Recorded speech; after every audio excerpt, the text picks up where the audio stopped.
Selfish.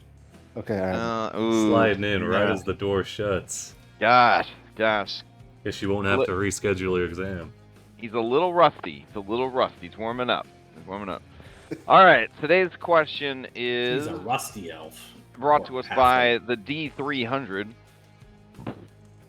Let's see. 48. Okay. 48 is: would you rather live a peaceful life in a small cabin in the woods, or a drama-filled life in a mansion in a big city? That's a fun question. All right. So go ahead and ruminate on that bad boy. Does anybody want to attempt to give us a recap of what happened last time? One recap. So this is a point of inspiration for your character's character. To recap what happened in Heroes of the Nether Seas, and then a recap of what happened last time for your characters. So it would be a double whammy. Each would receive its own inspiration. I know that your other DM might be handing out inspiration a little willy-nilly. New DMs are often like that. Their hearts are That's still better than forgetting about it, Yeah, or you could be me when I DM and never remember to hand out inspiration ever. So Sylvie and I have been looking for solutions for that because we're both worried we're going to end up like that. I bought real egg timers off of Amazon. So when I run Pathfinder, I'm going to have it go off every hour to remind me to hand out hero points. She took it one step further and found a digital egg timer.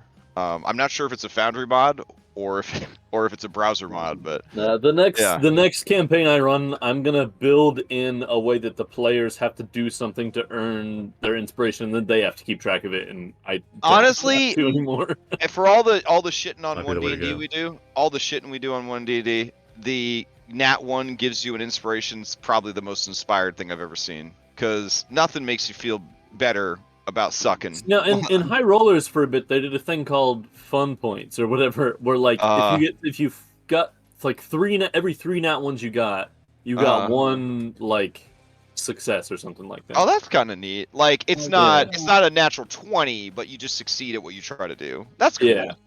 Damn, that's really cool. I wish my DMs would do that. They know I got them bad rolls as a player. They just sit there laughing behind their screen, just stoking up. Just because they've been on the other side, like they've been your player. I gotta say, like we had a boss monster yesterday morning in Red Hand of Doom. Bitch must have rolled 7 crits. At one point, she just she touched someone for 86 points of damage, instantly killed. Oh man. Yeah, we had a permadeath. Somebody permanently got killed. 86 points of damage, just touched them. It was fucking incredible. Yeah. I bet it was every save. Be spoilers. Every save, she would just get nat 20, get a boon. It was so stupid. It was just so stupid. All right. Anyways, yeah. So I get it. Enjoy my bad rolls as a player. That's fun. Till my halfling diviner shows up with the lucky feet. You tried that before. Yeah, if you get a bad roll as a divination wizard, it's in your favor. No, Rella wasn't a real character. Celeste is not a real D&D game. They can't hurt me. All right, things we lie to ourselves about. Yeah. All right. So, anyways, anybody want to take on this challenge of getting two inspos for 2 recaps? You can distribute them however you want. I don't give a shit. So yeah, I can grab it. I'll throw one in. Oh, all right. All right, it's Fred. Yeah, go Fred, go Brutus. So Fred, and Orin, which one do you want to do first? I'll kind of weave them together, Oh! I forgot we had masterclass role player. All right, take it away, Matt. I don't know about that. Oh no! I'm sorry, Matt Mercer's not as good as Liam. So go ahead, Liam. Take it away. All right. Show us how it's done. So, last time on Mythic Odysseys, we're sitting around this table for a D&D or something, some other board game.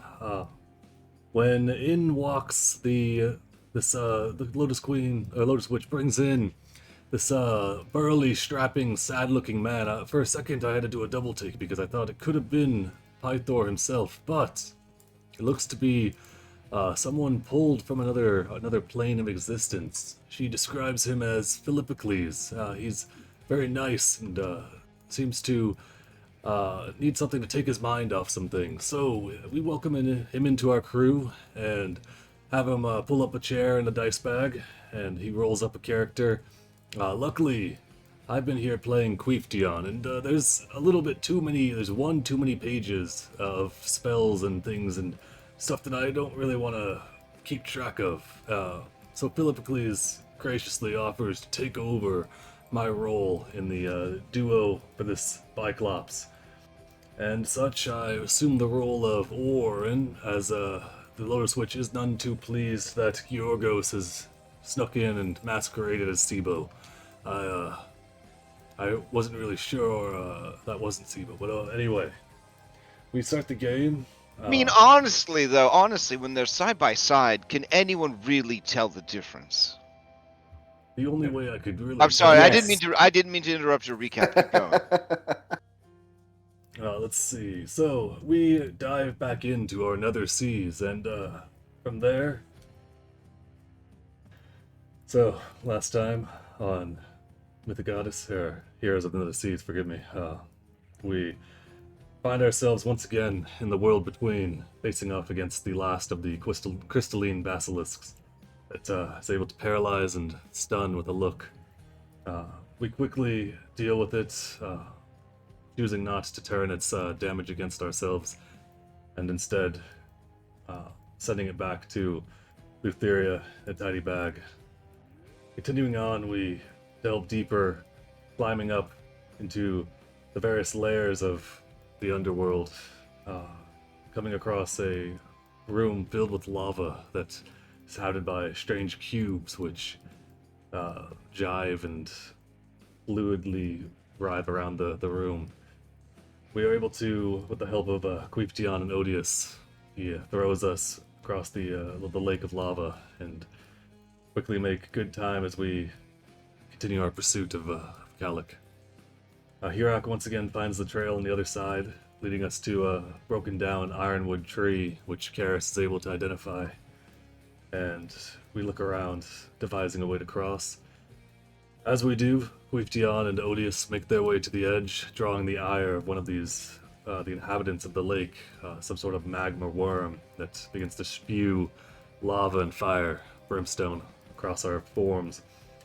I run to the bottom, drawing the attention of another, as Karis, Hirak, and the others make their way across. Brutus and I make our way, and he shields me from a great many attacks. That skeleton, he's a true friend, that one. Count him amongst my closest allies. Friendship. We found out that Brutus is literally made of friendship.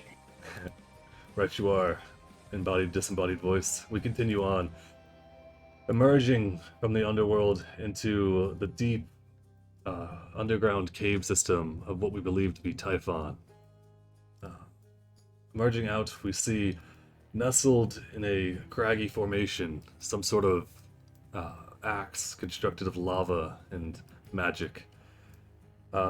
We decide to use good judgment and move past it, leaving it to its fate here amongst the stalagmites and the lava, and emerge on the surface. Oh, I see what you did there. Well done. Well done. Keep going. Keep going. We emerge onto the dusty, ash-covered beach of Typhon, looking out over the blackened sea, the massive volcano looming behind us as Kalik's trail seems to lead once again to another cave system Hirak is able to divine. Making our way inside, we find a guardian there that poses us a riddle. We must give him a taste of something he has not had in a long time. With their quick wit, Brutus offers up himself for a taste of friendship. Not wanting to lose one of our own, especially one so compassionate and skilled, I offer up part of myself as well, and the Guardian finds it acceptable, allowing us to pass, and informing us that Kalik has indeed But been through Orin, here. the mystery still remains. How did my sweet love Kalik get through? Does still remain. Hopefully, be able to find that out.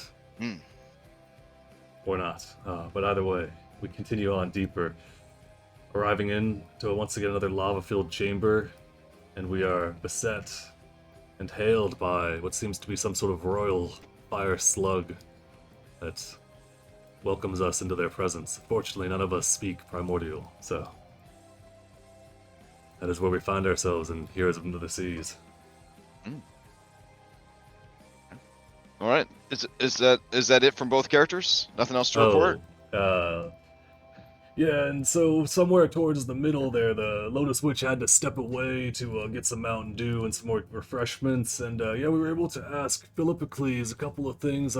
Sounds like his timeline, somehow they ran into the Fates too, and he got a cool Cobra arm, and the Sidon, he doesn't seem to have a particularly good impression of him, so maybe doesn't seem like we're gonna be able to find too much common ground with Sidon. I wasn't holding out too much hope, but it's good to put these things out in the open, because maybe somebody just never asked. But either way, we get back to it, and towards the end of our session, I challenged Philippocles to a duel. But unfortunately, as I can tell, his heart, it's still clouded by things hanging over him, and as such, even with his loss, I won't accept it, and I look forward to a rematch sometime in the future when he's feeling his best. Oh yes, I definitely see in like 2025 having some sort of big team up crossover event might be in order. That's about 1,525 years away, so hopefully a little bit sooner than that. Turtles don't live that. I think I got about 29 years left. Yes, it was very unfortunate design for you. Oh, all right. You did a great job, Fred. Go ahead and take your inspiration. 2 points, divided up however you see fit. I'm gonna give them both to Oren. Now, for your Faxpiration question. Oh, first, before we have the Faxpiration question, I did have to return Philippocles to his timeline, but I reached out and I found a good compromise that would not ruin the special couples family outing that Sibo and Nessa were on. I'm just gonna bring Sibo and Nessa here. And she snaps both her fingers in a sort of Addams Family-esque way, and you see Sibo and Nessa appear. Sibo, what were you two up to when you got summoned over here? We were eating strange foods that Sibo had never had before. Oh, okay. He was convincing Nessa that he really did like it. Yeah. Okay. Yeah. That's what was happening. Sure. Okay. Yeah. Sounds good.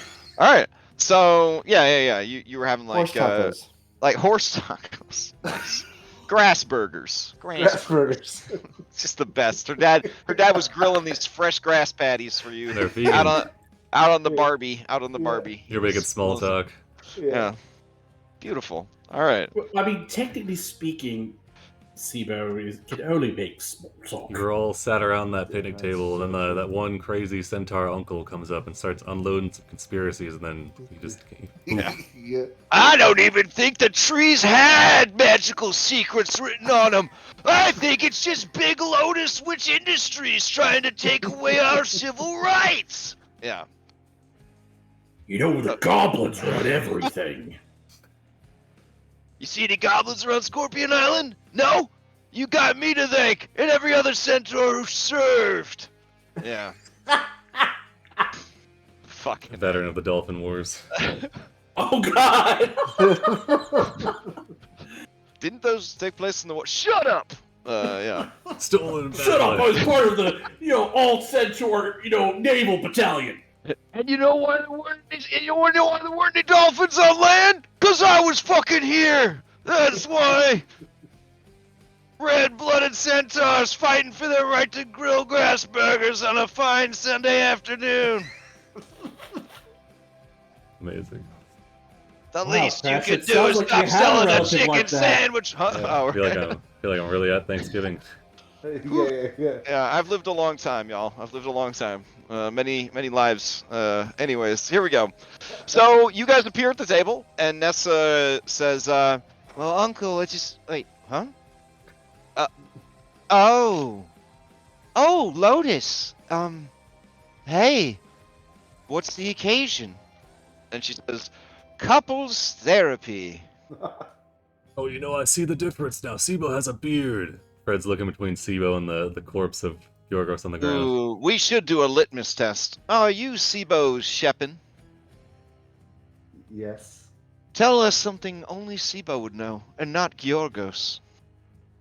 But it can't be any of the spoilers that you know about. Oh, okay. Wait, how Right. do you... Fred What? PH, you have no idea who this is. Oh, hold on. My head hurts so much. All right. I don't think Yorgos would know this one. At the dinner with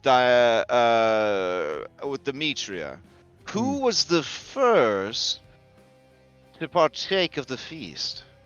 That was Demetria, of course. Oh, well done. All right. So Sibo, there was a man disguising himself as you. You should check your credit rating when you get done playing Dungeons and Dragons. Okay, done. I can do that.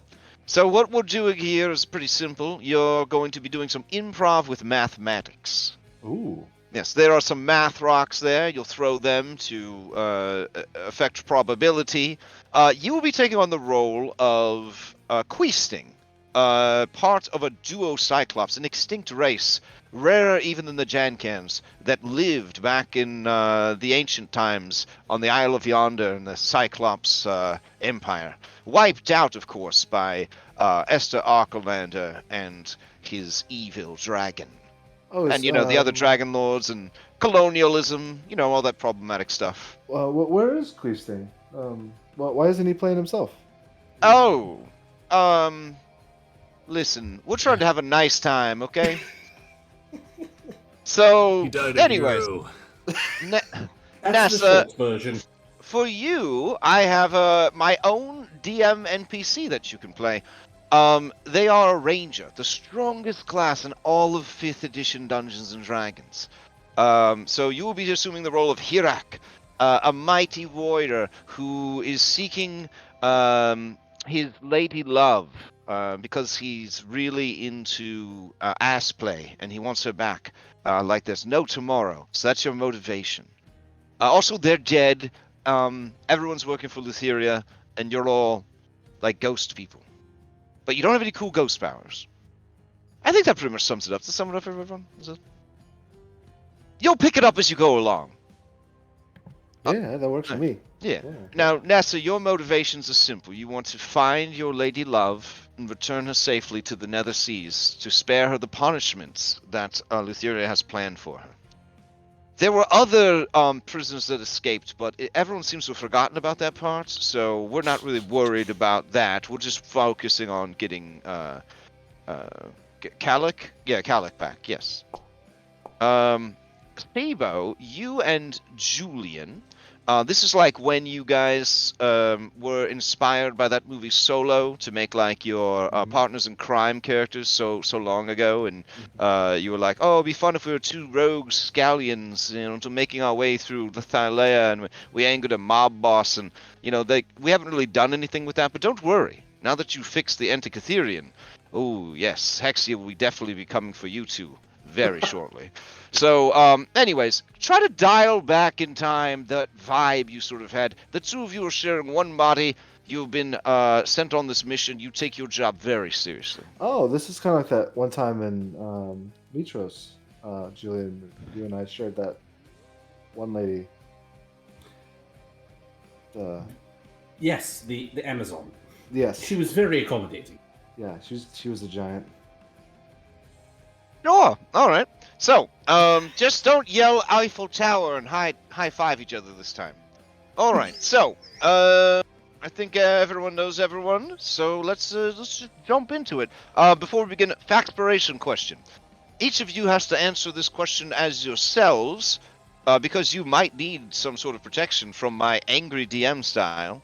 And then your character answers the question as well. Then your character may ask the same question of any character inside the character world, and then you, not a character, obviously a real person, can then ask the same question of any character that is not a player character that you've met previously during your Odyssey. Understood. I got all What? that. Okay. The question is, would you rather live a peaceful life in a small cabin in the woods, lame, or a drama-filled life in a mansion in the big city, tiring? All right, who would like to answer this question? If there's more than one of you, throw out a D20. Is my family back yet? What? No, In this scenario. no. I honestly don't see a lot of scenarios where you succeed, so, for being honest. It's all You that seem to static noise, huh? You seem to think that if you just keep showing up for work, eventually you'll get the promotion, but that's not really how destiny works. Alright, ooh, some very half-hearted attempts here. Yes. There we go, Dom. there we go. 100% Dom. So right. Going once, going twice. Alright, Maya. Cabin in the woods, I'm assuming? Oh yes, definitely. Okay. I think it's very nice. I don't think we need to ask why after 120-something episodes. Alright. You never notice where she's got this book, Baldur's Spire, here, and it's got city druids in it, Ma. You can take a look at this. Oh, no. I mean, Valda's fantastic, but I don't think that really fits Maya's Look at this. vibe, you know? Regain 3 temp HP once per long rest. That's pretty balanced, isn't it? Oh, Baldur's makes God. good stuff, I hear. Well, Yeah. they make fun stuff, you know? It's a lot easier to listen. Wait, listen. can that? Wait. They It's all about the flavor, all right? Well, they took all the good mechanics and they strapped it to the craftsman, unfortunately. Then they Wait. had nothing good left for anyone else. Fred, does that druid wear metal? I don't know. I think it might be like gravel or concrete or something. Yes, concrete. Where's gravel? Yeah, they wear little orange vests with reflectors on them. Yeah. Now, all right, Maya, focus here. Okay, You okay, may okay. you may ask the same question of any NPC you've met previously. What about you? Oh, I've done it all. I definitely prefer the city and the drama to being trapped alone, desperately bored with no one around. Nothing but the eternity of loneliness. Are you Well, saying hang that on. perhaps if you had 2 companions that you would spend eternity with, it would make it better? Yeah, that'd probably be better. Yeah. Well, I mean, the question didn't say you have to be alone in the cabin. You just have to be peaceful. Oh, peaceful life. I could try that for a century or two, I suppose. Okay. All right. Enough of you, Brutus. Can you Oh, hear yeah, me, Brutus? Yeah. Yes. Brutus. Question is: you want to live a peaceful life in a cabin in the woods, or do you want to live a drama-filled life in a mansion in the big city? Well, usually when you have a lot of friends, there's a lot of drama. So, the drama-filled life. Yeah, you seem like a big city kind of guy, thing. Plus, the small cabin might not fit.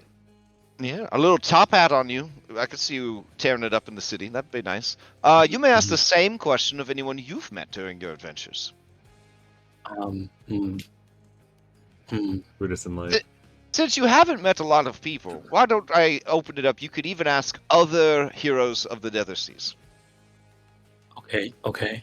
I'll ask Orin. All right.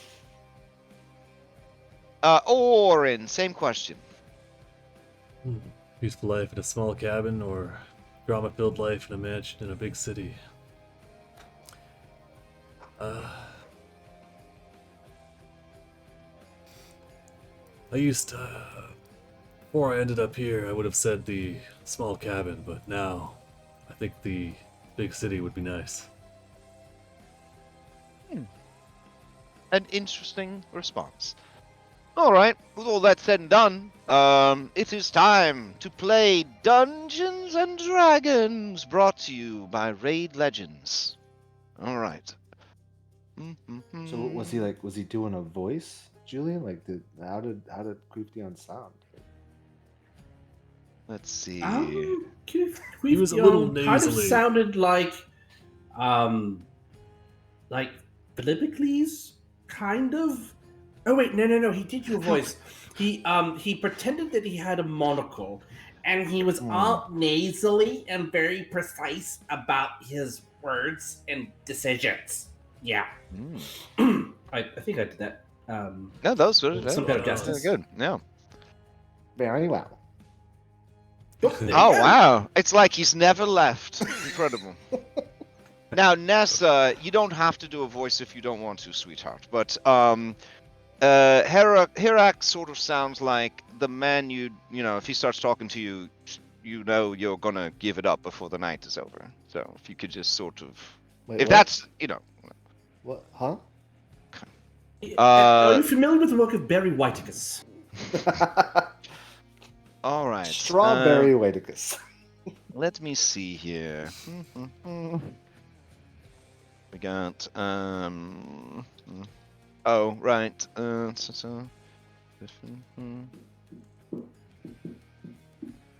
There's just not enough music to go around. It feels like.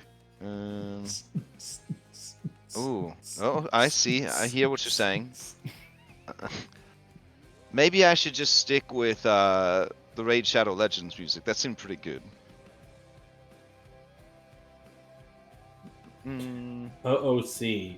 Ever since we started this this offshoot of our campaign, Yeah. Raid Shadow, I get so many ads for Raid Shadow Legends. Hey, your Alexa on can hear YouTube you. now. Yeah. They can hear you. They're like, oh, Raid Shadow Legends, you say? I think it's I like guess- their 4th anniversary or something like that. But yeah, they're like pushing hard for stuff. I guess it's working. All right, Sponsorships let's on see. the horizon. All right. Grab this. Just imagine a PR team for Raid watching last stream, thinking like, is this something we want to sponsor? All right, here we go. Like, who am I kidding? Give them 10K. Okay. So when you arrive in the room, the lava slug princess, she bellows something out in the Ignan language. Just starts screaming at you. Does anyone have a means by which to communicate with her?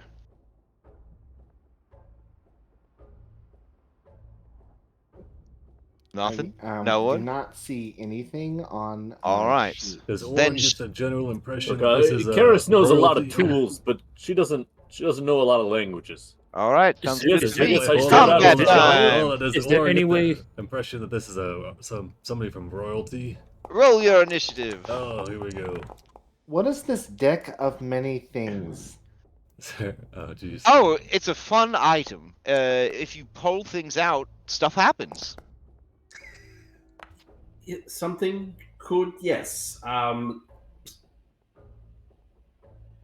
know what? I'm good. I'm not going to say anything. Are we supposed to be on the other map? Yes. Let me get you onto the other map. Sorry. I think this is the right map. Are you on the same map as me? Yep, there we are. Slug map. Ooh, good guess. Alright. Ooh, this is pretty intense music brought to us by Raid Shadow Legends. Alright, let's see. Who has won the initiative? It appears that Geological Lava Slug has won the initiative. That's good. Ooh, there's a lot of these monsters here. Oh my goodness. Alright. They cry out something in the language of their people. A language none of you seem to speak. How unfortunate. Let's see.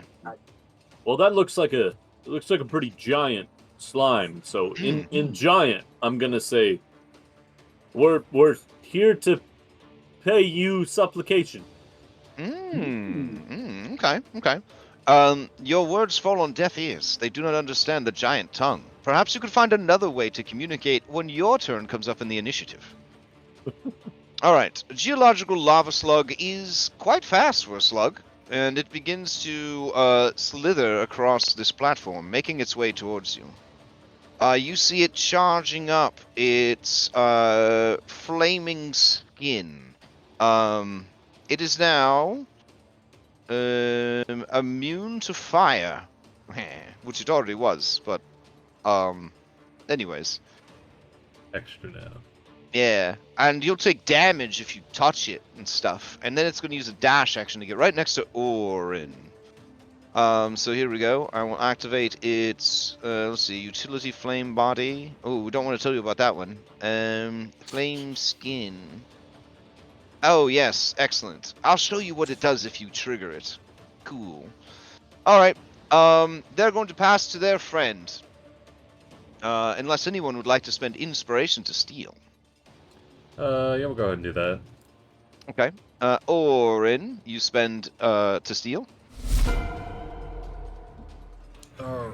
Is there a visible crown on this, on the big slug? Yes, but it actually fell off when Eugene dropped it, and then we couldn't find it. So I just painted over with a glue tour. Alright, well in that case, Warren's gonna step forward, get to the frontier, and then they're gonna... Yeah. They're gonna kneel. She breaks one of her Cheeto puffs in half, and she puts the Cheeto puff on top of the lava slug's head. Oh, perfect.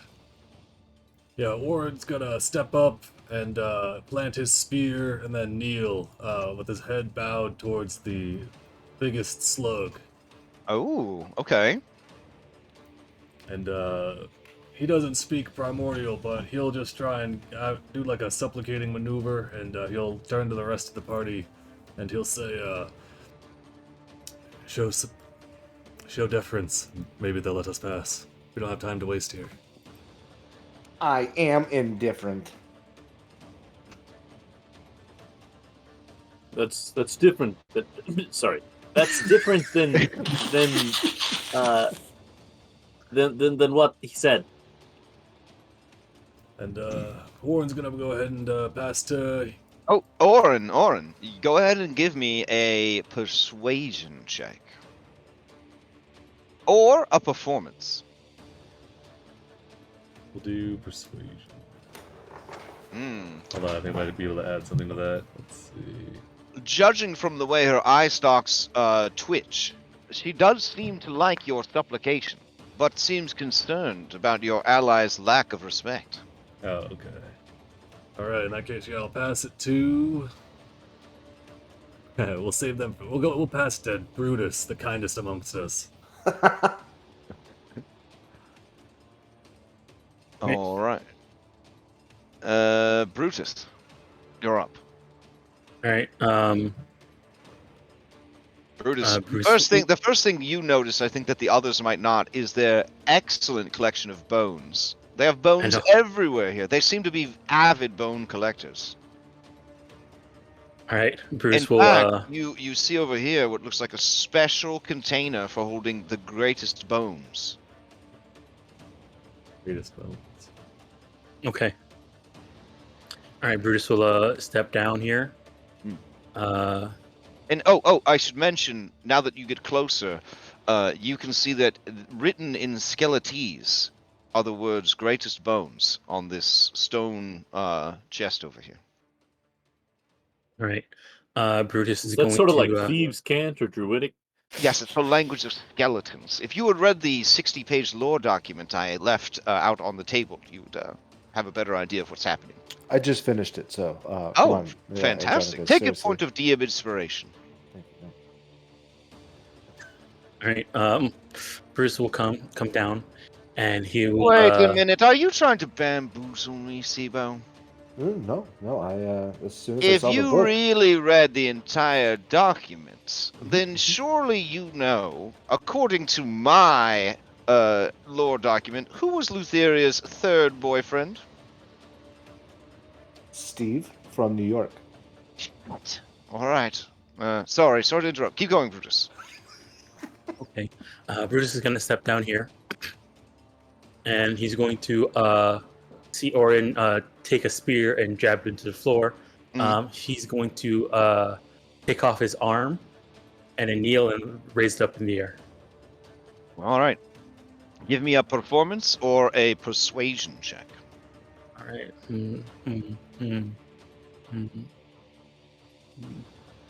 All right. Here's a persuasion, and then I also use. He'll also use his Factspiration on this. Oh, as well. all right, all right. Is it? It's a D8 or a D8. D10. All right, D8.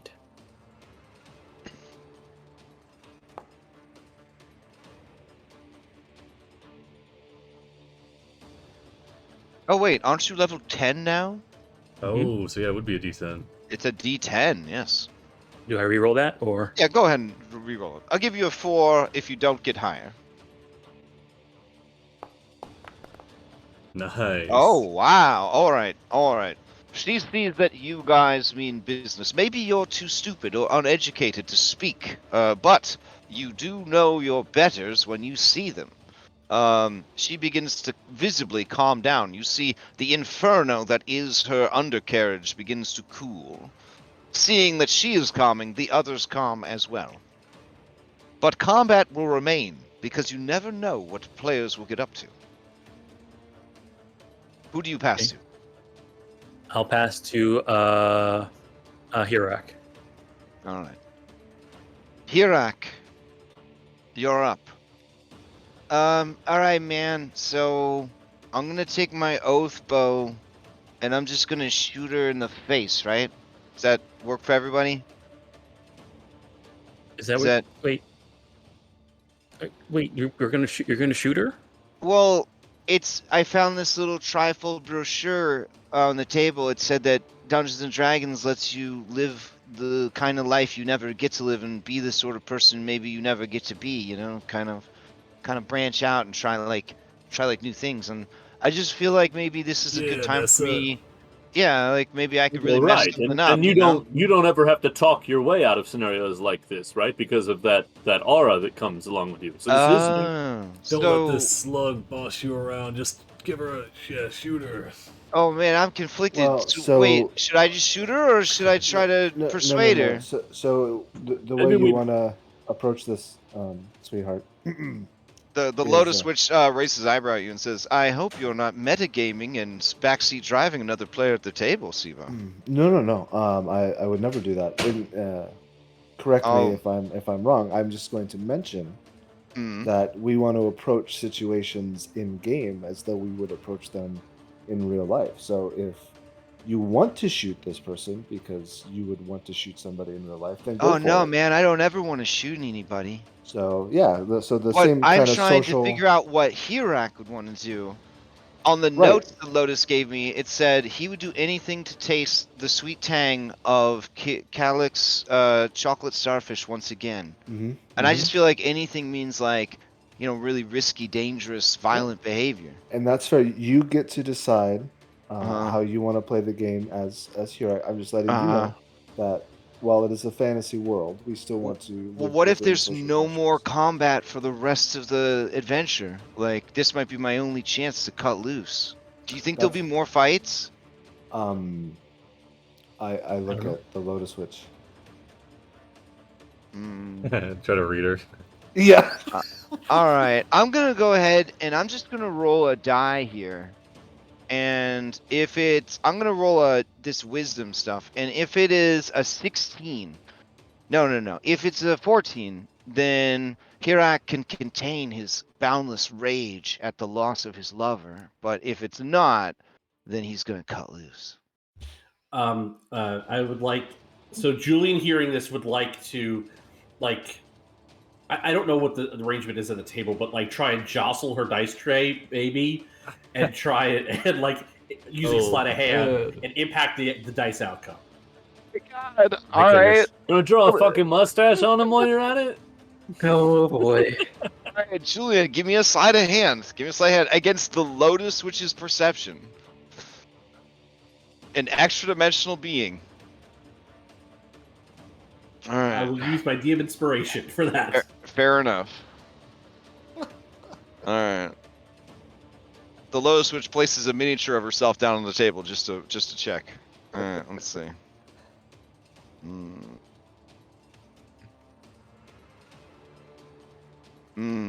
Okay. Alright.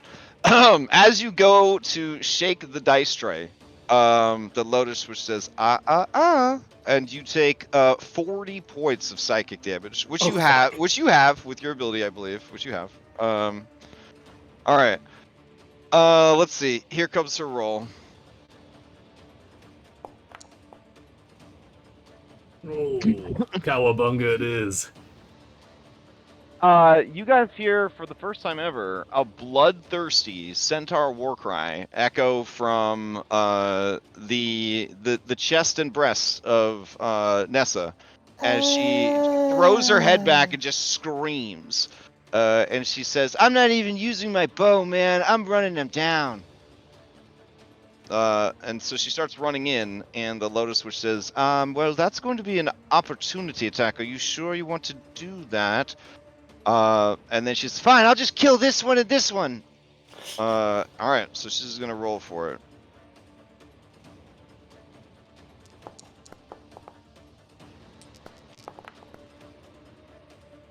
Okay, am I doing good? Ooh, nice. Are these... Yes. Alright, sweet. Alright, so as you attack Geological Slug and Fasting, Geological has activated its oh wow, I didn't really expect this from you, Nessa. His Flaming Skin ability. So Flaming Skin, as a bonus action, you become like fire. You get immunity to fire, vulnerability to cold. You bleed fire. Whenever you are dealt damage, there's a 50% chance a fire patch appears centered on you. Alright, so here's 50%. Oh, bad luck, Slug. It doesn't make one. But this creature also has Flame Body, which doesn't cause me damage. And this creature is actually a minion, so you do kill it instantly. Same with this one. Wow. Nice going, Nessa. You're really I still have to. Hey, shut up! It's my turn. I'm cheering for you. Hey, no, be quiet. It's my turn to play. So I have some movement left. I'm gonna go across this Voni bridge to here, and I think that will be it for me. Yes, I have completed my turn. I will pass to Sivo. Great turn, Nessa. Thank you. Great turn. That was really fun, mate. I don't know why we avoid fighting, because I feel like really like excited and alive right now. Well, I mean, I guess it's okay here. I mean, it's not like this is a real life where we alive actually die from now. this. Yeah, Nessa starts attacking shit in the middle of the campaign. Well, I look at Julian. Sibo looks at Julian. Measures the distance. I'm going to cast Thunderstep. All right. Brutus, if he casts Thunderstep right where he's standing, he will damage some of these valuable bones. That's okay. The best bones are over there, I guess. Well, I mean, if you believe Skeletes. All right, Queefdion, you may teleport yourself. Just pick up the mini and move it anywhere you'd like on the board, I guess. We'll send it. We'll send it. Okay, it doesn't. All right. Pachow! Wow. All right, good sound effects. All right. You can't actually be in her space with her. That's there you go. Okay. All right. All right, you appear next to her, and she says something in Ignan, and she looks indignant that you have attacked her and her minions in her court after your false pretense of bending the knee. She I think begins. that's a war crime. She begins powering up her laser beam. Let's see. That's an action. All right. I get a bonus action. Is that how? Yes, you get a bonus action as well.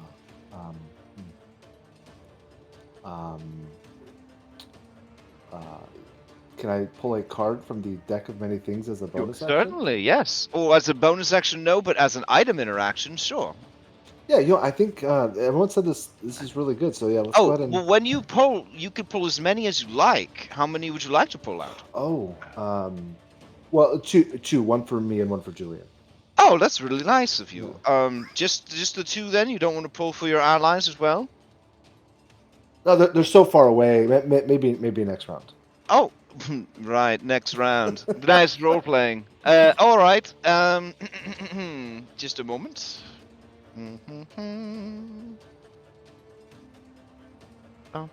D&D Beyond. We're gonna die. Let's see. All right. So, OOC, fun fact: this is my first time. All right. Oh, You're making big plays, Sibo. Oh, I might actually have a table for this. Hold on. Ooh. It's not Gwythion's first time. Probably not. Yeah. No, that was Philip. Oh yeah, it didn't happen. It didn't happen. I'm trying to see if somebody has broken it down into a table for me to roll on.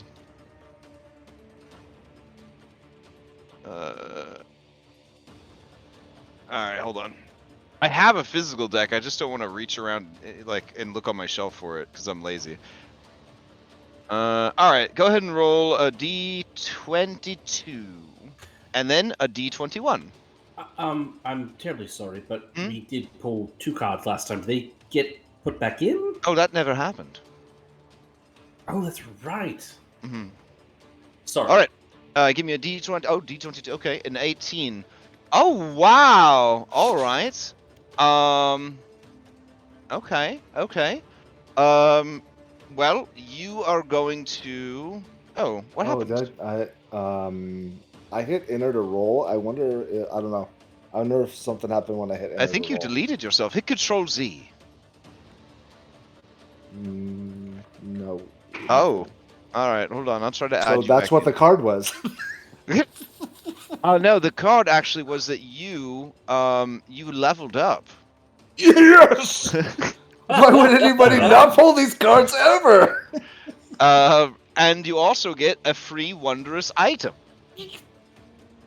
Pulling 5 next time. All right. You've drawn the card of the sun. So let's see.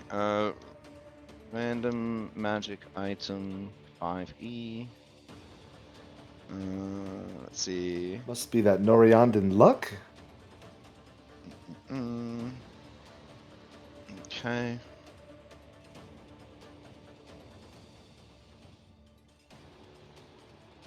All right. Random mockeries, random tricks, random deflection. Here we go. Okay.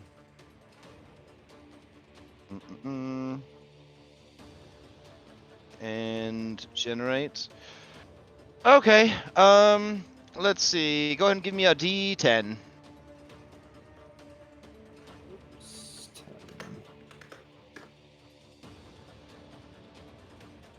A 6. All right. All right. You get a half plate armor of necrotic resistance. Ooh. All right. Yeah, and you get to level up. You'll have to do that in the middle of the game. We're not going to Okay. pause just so you can level up. All right, now give me a D21 for the other card that you drew. It's the 21. That's unfortunate. Yeah. Okay. Oh shit. Well, enjoy your armor because your soul has been siphoned from your body. You have drawn the void. Your body will continue to function, though it is comatose. But your psyche is trapped in a prison somewhere, in an object on a far plane or planet, possibly in the possession of an outsider. You will need a wish or a miracle. Never mind. A wish or a miracle will not help you. It will only let you know where you were taken. You can draw no more cards, and the deck disappears. So, this is going to be unfortunate. Because you share 2 brains,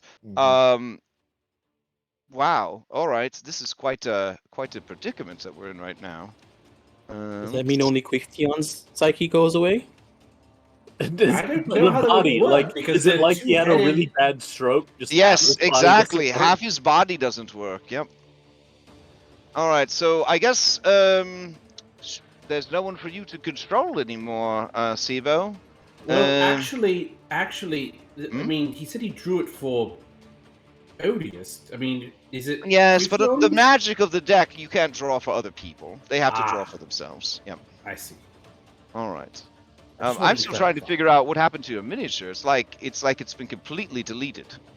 Yeah, it's what I don't. Yeah, as soon as I hit enter for the second dice roll, it disappeared. Oh, I found you. All right. Okay, all right. All right, so what this means for you, Pandion, is you're going to have disadvantage to everything, as if you were in the bad luck spiral. This is because you've lost a crucial part of who you are, and you aren't used to controlling the body all by yourself. What it means for you, Queeftion, aka Sibo, is I guess you're just going to hang out and make witty comments and funny jokes the rest of the night. Oh, all right. Yeah, that works. Unless you'd like to take Hirak away from Nessa. I would no. I mean, I would never want to do that to Nessa. Oh, all right. I will do that so you don't have to control the character. Oh, okay. But I'll play it as Nessa.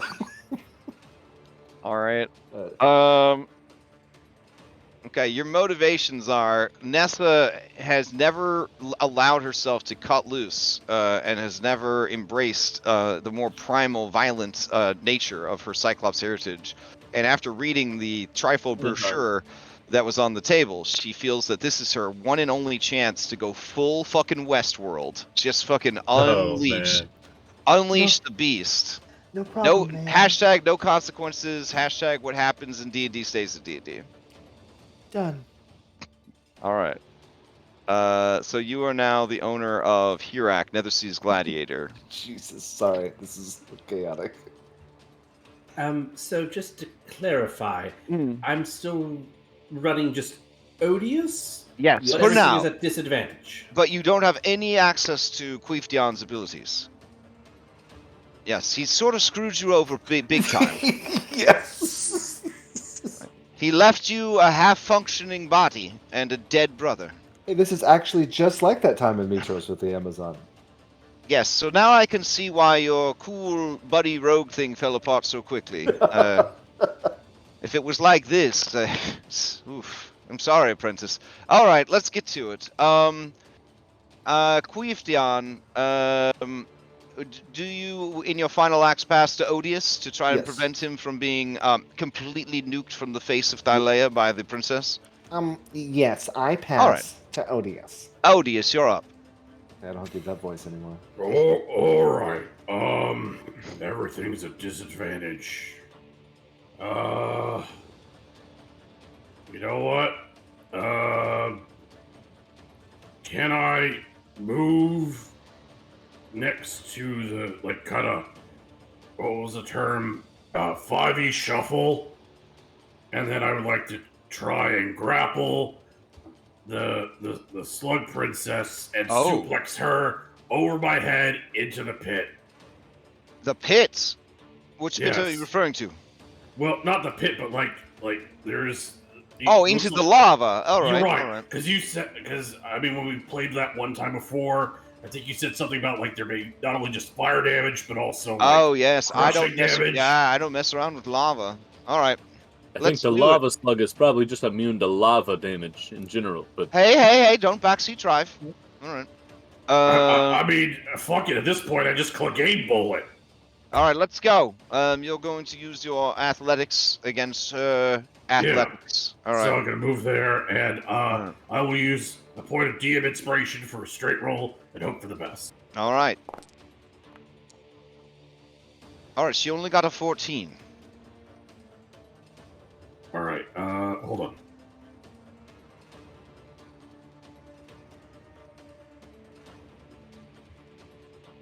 Did that roll? No, I don't see anything. Oh, there it goes. There we go. All right, 23. You have succeeded. You pick up the princess and you slam her into the lava. Yeah. All right, give me 10d6 and 10d10 and 10d10. The first will be the fire, and the second will be the bludgeoning.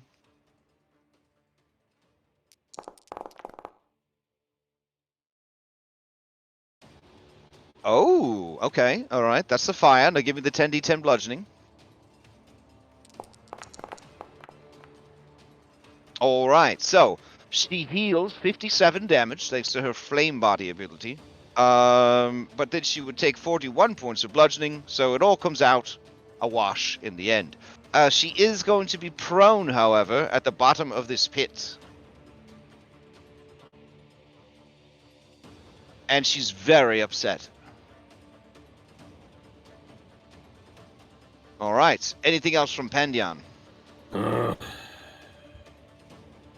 think I've got an idea to keep her down there, guys. So Yeah, I mean, you do see the passage goes deeper into the caverns of Typhon. She is now no longer blocking the way. yeah, but then there's just a small matter of every other creature. Yeah, I gotta think. If you guys could pass me before she steals, that'd be awesome. Oh, she's definitely going to steal. She took damage despite healing. Never mind. Oh, everyone has inspiration. Everyone's so good at Dungeons and Dragons. I've just been handing it out like candy. I'll be able to pass it back to you, dude, because Yeah. still gotta go in initiative. All right. Yeah. You just gonna see what happens? Well, I mean, she's stealing. I can't go. It would be All right. Karis. I would pass to Karis otherwise. All right, Karis is gonna steal. Here we go.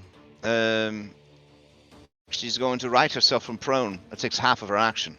Then she's going to start climbing up this pillar, but she can only make it halfway, so she's still 15 feet down. She is going to power up her laser, and she's going to aim it at Pandion and, just Odious and his dead, half-dead body. And she's going to use Laser Ray. Don't forget, Odious, you get to level up, so you got a little more HP than you currently have. Oh, no, sorry. Queefdion got to level up. Yeah. Oh, wait, but they're the same character sheet. You're right. So you do get to level up. Like, by that same token, you know what? I'm not going to argue with the DM. No. It's fine. Here, since you're a monster and you're not a character, the best I can do is just make your CR go up. So now you're a CR 15 monster. You have a +5 proficiency to everything instead of +4. That'll help you for the saving throw you're about to make. No, it's dexterity. Oh, no, this is actually Constitution based. Ooh. All right, well, let me yell. Yeah. So dexterity or Constitution as she fires her laser beam 90 feet wide and 90 feet long and 10 feet wide. I was like, that would be so fucking crazy. That's oh just my a god. fucking hockey puck right That's there. I That's a little know, hard. right? Hold on. I'm gonna add that to a monster later in the adventure. Hold on. Okay. Alright, let's continue. Yes, anyways, focus. Yes, give me a saving throw. Constitution or Dexterity.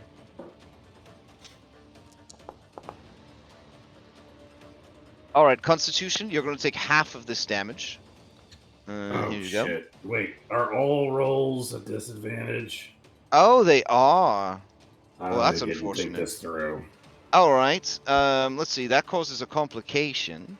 All creatures allied against you gain advantage on their next attack roll, saving throw, ability check. That's wonderful. Alright, here comes the fire damage. Holy. Alright, 111 points of fire damage. Oh, Now, wow. I think fire may affect your regeneration. I'm not 100% sure. It doesn't specify. This also leaves fire patches behind. So basically, these are now burning patches of fire that are left behind. Let's see.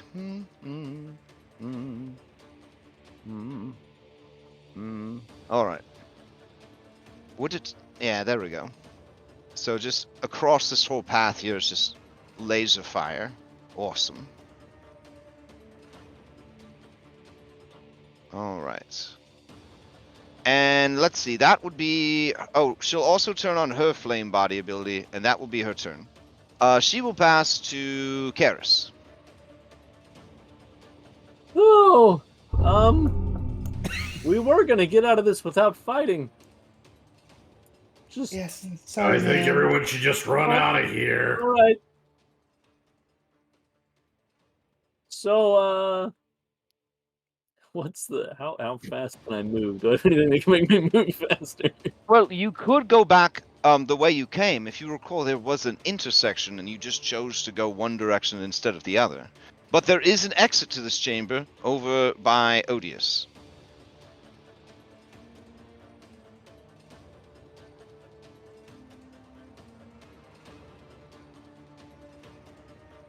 I'm gonna move up to here over by Oren, and then I'm gonna hold my action to do whatever he does.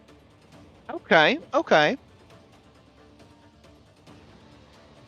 All right. You know what? Normally you need to be a bit more clear about your ready to action, but because your character is such a simp, I will allow it. All right. Oh. I'll pass to solicitous lava slug, I guess. Okay, it starts to solicit you in Ignan, but because you are rubes that didn't take any good languages on your character sheets, you don't understand what it's saying. It's going to charge up to here, and then it sees that Hirak is both handsome and powerful, and knows that they are an enemy the likes of which they could never possibly hope to defeat. So they are going to activate their battering ram ability. They're going to move their speed, and then they may move through enemy spaces, no more than one size larger. Any enemies? They may attempt to shove enemies. Oh, they're going to try and shove him off into the lava. Yeah, I don't like that, man. All right, so you're going to have to make an acrobatics or an athletics check, and it better be a good one, or you're going to take a lot of damage. All right. I hope this teaches you a valuable lesson about the dangers of combat. Sea Fanspiration. Oh, did you really? No, I was just asking if we did. I don't know. Let me check the stream. Let's see.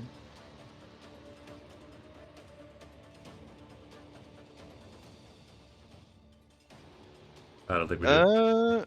No, it seems pretty dry. You got some low numbers, boys. And girl. Sorry, Maya. All right. Anyways, Hirak, let's see it. Here comes that fat athletics check. Ooh, they are not going to be able to beat that. You're able to hold your position. Can I, yeah, hold on, man. I can't get the voice right. Can I use my reaction to just shove them into the lava as well? As powerful as the ranger is, I don't think that's an ability that you have. Oh, all right. Wait for your next turn. Okay. All right, then it's going to kick can on I use Hunter's Sense? Can I? What does that do? I'm just kidding. It's fine. Oh. Yeah. All right, let's see over here. I mean, I don't know anything about range. It's not like I'd play that class. All right, so let's see. Assertive is going to go up here, and it's just going to try and bite Brutus. Right. Keep it simple. All right, here we go. Its flaming mandibles come down and try to poke your bones. 6 piercing and 4 fire damage.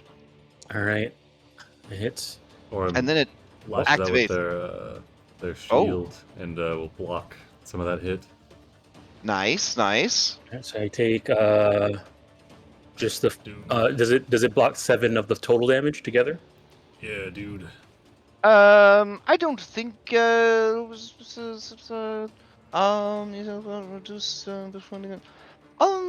sure. Let's say well, don't you take reduced damage from piercing, or did we already go over this?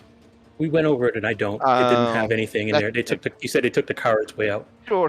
Have it reduce the piercing first and then the fire. Okay, so 0 piercing, and then reduce the fire to 3. All right. And then you can't steal yet because this one needs to go. And it is going to... Oh, it's getting pretty crowded over there. All right. It's just going to come over... Bring it on. All right. It is going to go underneath the bridge because it has a slug climbing. And it's going to be like clinging to the side of the bridge. And then it will move with a dash to be right here. And then it will turn in its fire ability. Oh, there we go. All right, going into the next round, they're going to pass back to the princess so she can finish off Odious. Oh, I'll use an inspiration to steal. All right, Brutus, you use one of your inspirations to steal. Okay. Let me see here. I'll guess first things. Bonus action. Rage. Mm-hmm. All right, so we'll do that.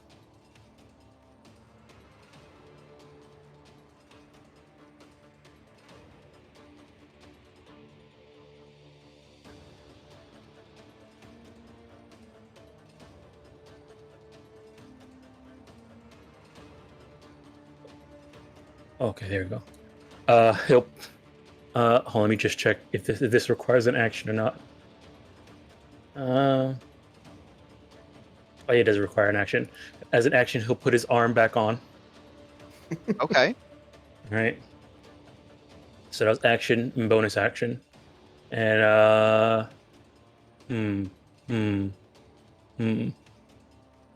no, what, am I gonna lose my rage because I didn't attack?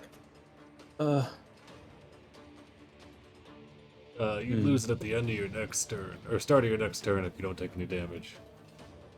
Okay. In that case, he'll stand defiantly in front of this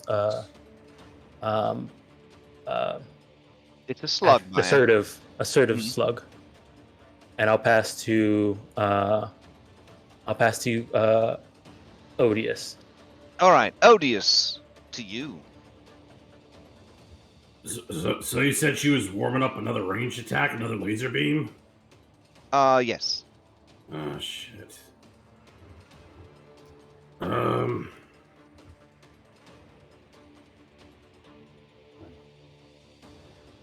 I guess Or is she?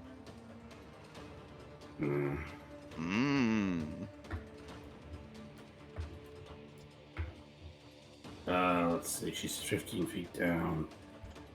Hold on. Let me see how far away she is.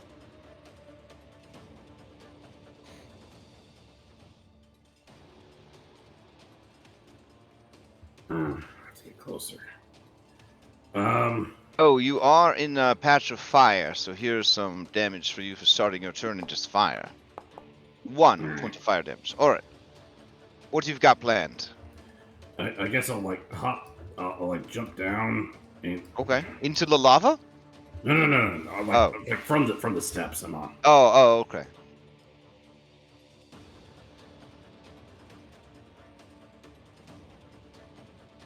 Oh, is there... There might be a wall there. Where are you trying to go? I was trying to go like here to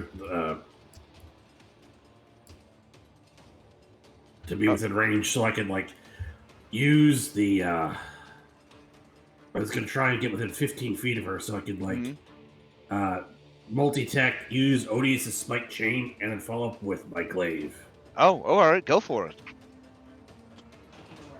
Just the glaive only has a 15-foot reach. Mm-hmm. You should be fine right there. She's a 4x4 creature. Does an 18 hit? Oh, an 18 definitely hits. She's a big slug. She doesn't have a shell like a snail would. Okay. All right. She begins bleeding fire everywhere. Well, 50% chance. Oh, another solid hit. Fantastic. And yeah, that's my multi-attack. All right. Anything else? I gotta call out. Oh, you grappled her with the chain. Yeah, so her movement's 0. Okay. Just I can't use the chain for anything else. Mm-hmm. And then I'll call out to my friends. Get to the exit! Rope-a-dope, don't engage, get to the exit. Oh, how heroic. Who would you like to pass to? I'll pass to the It greatest was a hero at the trick. table. She is going to steal. I was gonna use that I was gonna pass inspiration to to steal. Oren. Oh, Oren. All right. You missed Okay, it. well, that's who I was gonna pass to anyway. Alright. So, Oren, seeing that things are going south with negotiations, he's gonna rip his spear out of the ground, spinning into a ready position, As he does, he once again kind of slams it against his shield, and you see some of the purple and black magic spring out of his reformed arm into the spear's head. Mm-hmm. And let's see, he's going to use a superiority die to get a lunging attack going to increase his range by 5 feet, so he has a 15-foot range. Oh wow! He'll stab Are you just like holding the very end, like waving the spear like a noodle or something? No, there's the magic fortifying the tip, giving it extra reach as he stabs out with it through Brutus's ribcage to assertive. I see, fortifying the tip. Nice. All right. What do you do? It's always good to have protection. The 17 to hit on assertive. Ah, yes. You stab right through Brutus, missing every bone on his body. And then, because this is a minion, it dies. Alright, then he's gonna And as it dies, it might have a chance of spraying blood everywhere. Alright. Looking for a 50 or less. Oh, beautiful. Alright. It squirts blood all over Brutus. Ah, there's fire there now. What, do I take damage from that? Yeah. Here you go. Good. Whew. Oh, barbarians are so strange. 1 point of fire damage. Perfect. Alright. You heard Odious, let's get moving. And then Orin's gonna sprint up behind Hirak, and he's gonna run up, and he's gonna try and stab at Forgotten. Okay. Covering Hirak's flank, it's gonna be a 19 for 9. Alright, it curls up into a little ball and falls into the lava dead. Alright, then But maybe it sprays some fire blood on the way out? No. Okay. Alright, well, if that's what Orin's doing, I'm gonna attack that other one. Okay, attack that other one. Oh, with your dwarven thrower. That's Alright. the only weapon I have. Alright, that hits. It dies. Explodes. Slimy magma goes everywhere. Oh, yes, fiery blood splashes all over Hirak. Oh, no! Alright, Hirak, this fiery blood has splattered on you and the bridge. Oh. Mm-hmm. You take 6 points of fire damage. Come on, man. Alright, what else do you have, Orin? Let's see.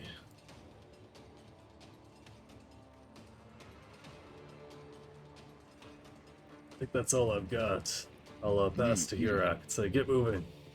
Alright, Hirak, to you.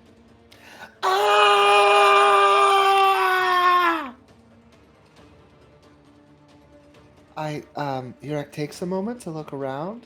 Mm-hmm.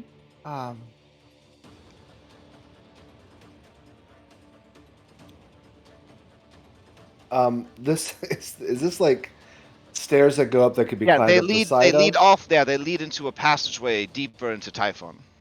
Is the passageway like there's like a cave entrance? Yes. Okay. I would like to bonus action dash and get all the way to that cave entrance. All right. Do you want to try and make an athletics check to jump over the fire, or do you just run through it? I'll just run through it. Nice. Oh, remember, these people aren't real, and the things that happen to them, it doesn't matter. Can I? As long as you're having fun, that's all that check matters. Nessa, you may insight check her. I don't have Nessa's sheet. Oh, okay. Let's see.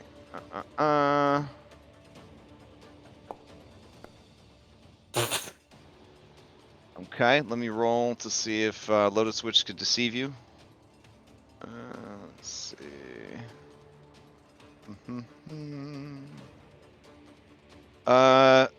Yeah, I mean, Nessa, she's telling the truth for sure. Okay. Yeah.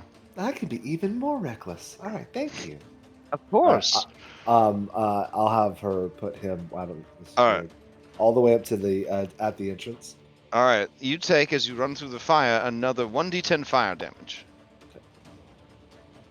It burns you for 3, but not as bad as your heart burns to see and smell your love once more.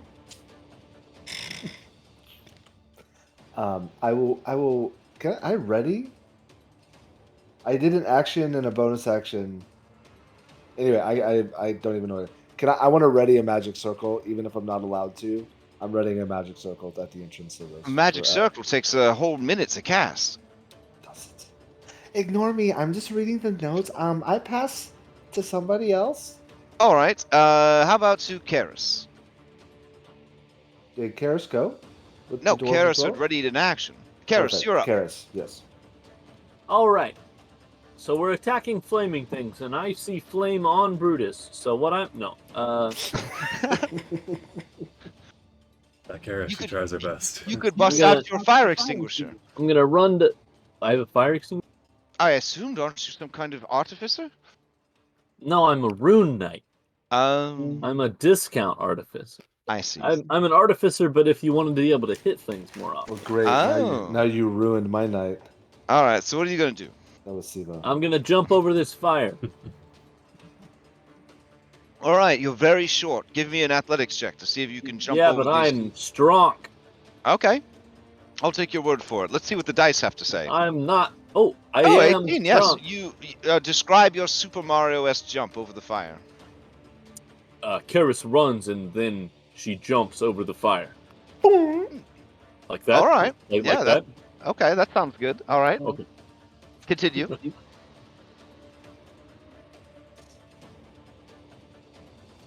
She's too far away still.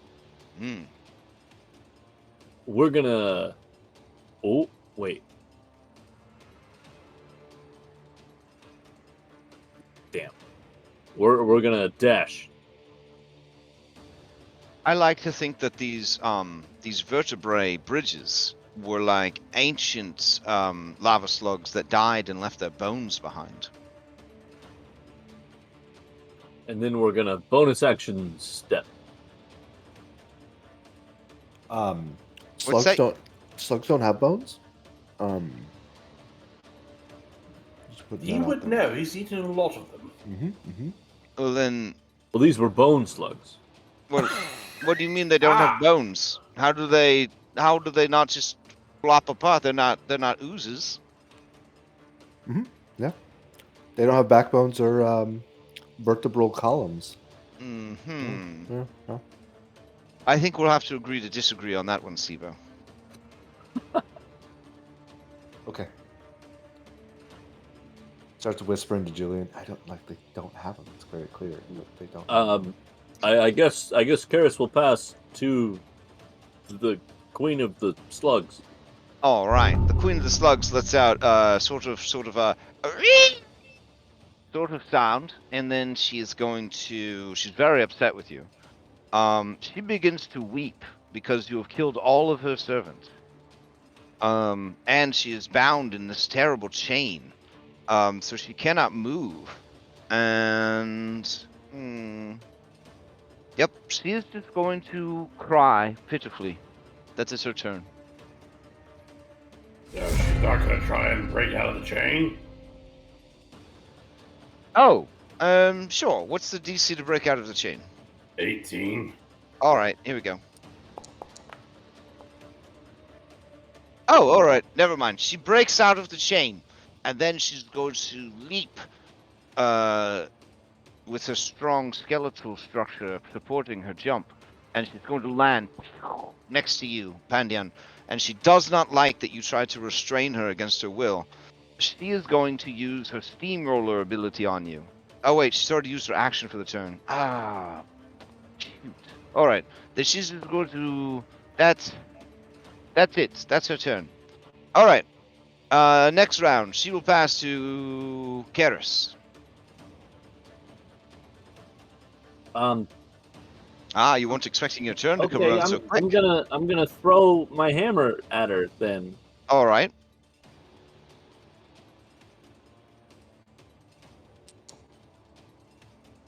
Oh, I don't think so.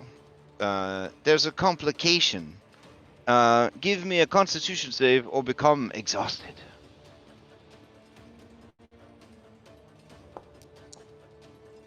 Oh, you're fine. You're fine. All right. So you throw the hammer. Nothing bad happens on a dwarven thrower with a nat 1, right? It just comes back to you. All right. Yeah. All right. What else you got? And then I'll do it again. Oh, all right. Oh, that will definitely hit. Okay. She's She going looks to pretty take. big for a giant, for Mhm. a slug. Does she take that extra 1 damage for if it's a giant? No, she's not a giant. That's Look how rude. big she is. She's big, but she's not a giant. Yeah, she's Karis, a it's giant very slug. rude to comment about someone's Hey, man. weight. Yeah, that's also like cultural and racial appropriation. I mean, this is an elemental creature. It's not a giant. That's a giant right there. Half All right. giant now. Well, you're anything else from Karis? No, that's it. All right. I mean, I guess she'll steal. She's going to steal. It's nice knowing you all. All right. Oh, Brutus will steal with his inspiration. all right. Brutus, to you. All right. One left. All right. All right. Brutus is going to run over to here, and then bonus Interesting. action dash here, All right. and then action dash and try and jump towards the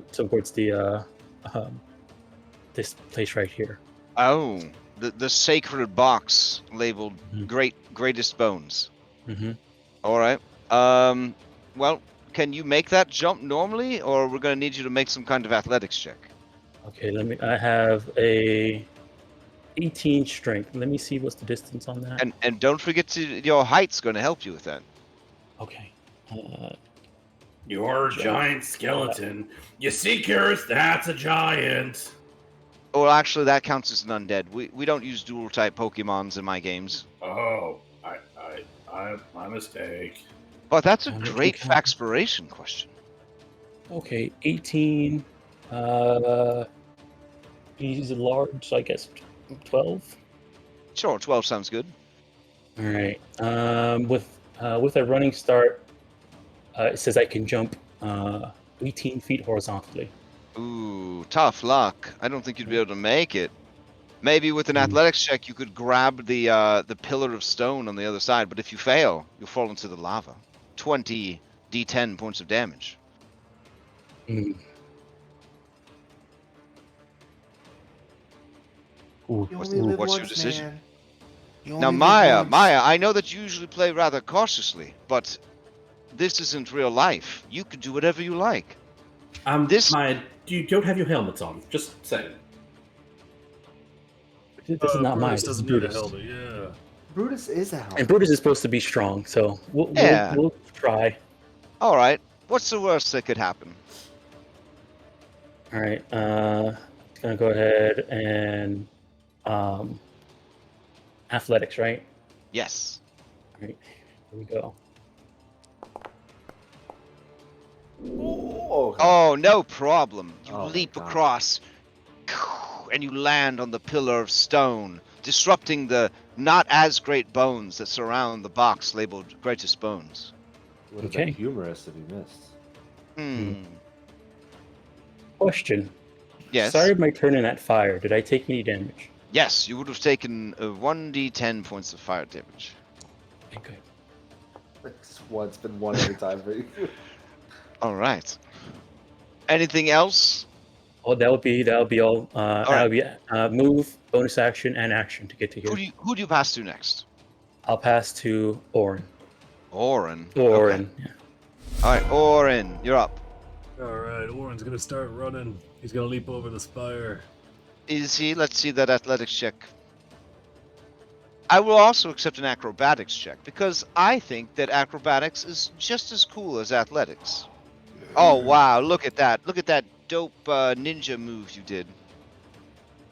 All right, you and up to 2 allies can use a reaction to move up to 20 feet, and it does not provoke Ooh. opportunity attacks.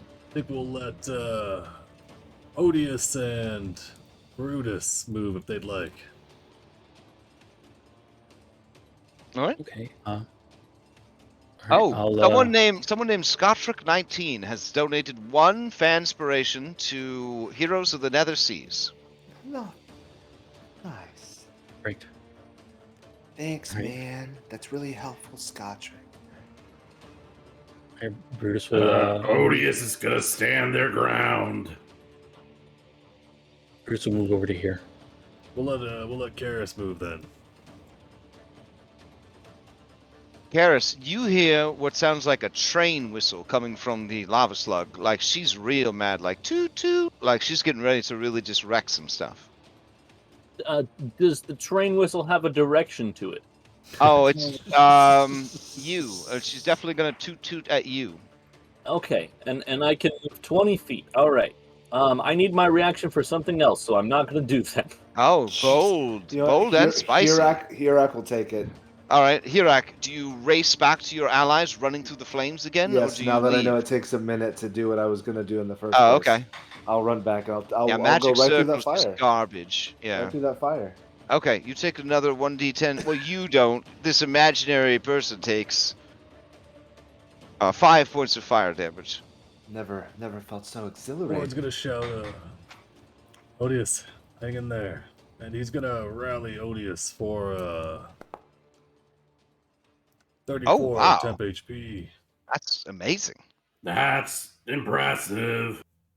And then as an action, let's see.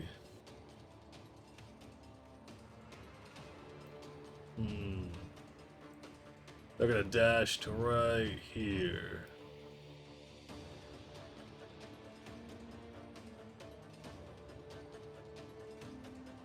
And then they'll end their turn and they'll pass to Odious. All right, Odious, you're up. Question, DM. How tall is the slug princess, queen, person, thing? Oh, that's a great question. She is 20 feet long. Well, she's more like 30. She's more like 30 feet long, and she's like 15 feet wide. So she's about 15 feet tall, maybe 20 feet tall with her antennae. Okay. If I can do this, I would like to multi-attack again. All right. For my first attack, I want to grab her and throw her down into the lava, and then grapple her. Oh, all right. So why don't you try to hit her with your chain first, and then do the a shove to get her down into the pit? Okay. All right. I will. Yeah, that makes more sense. Thank you. That's why I'm the dungeon master.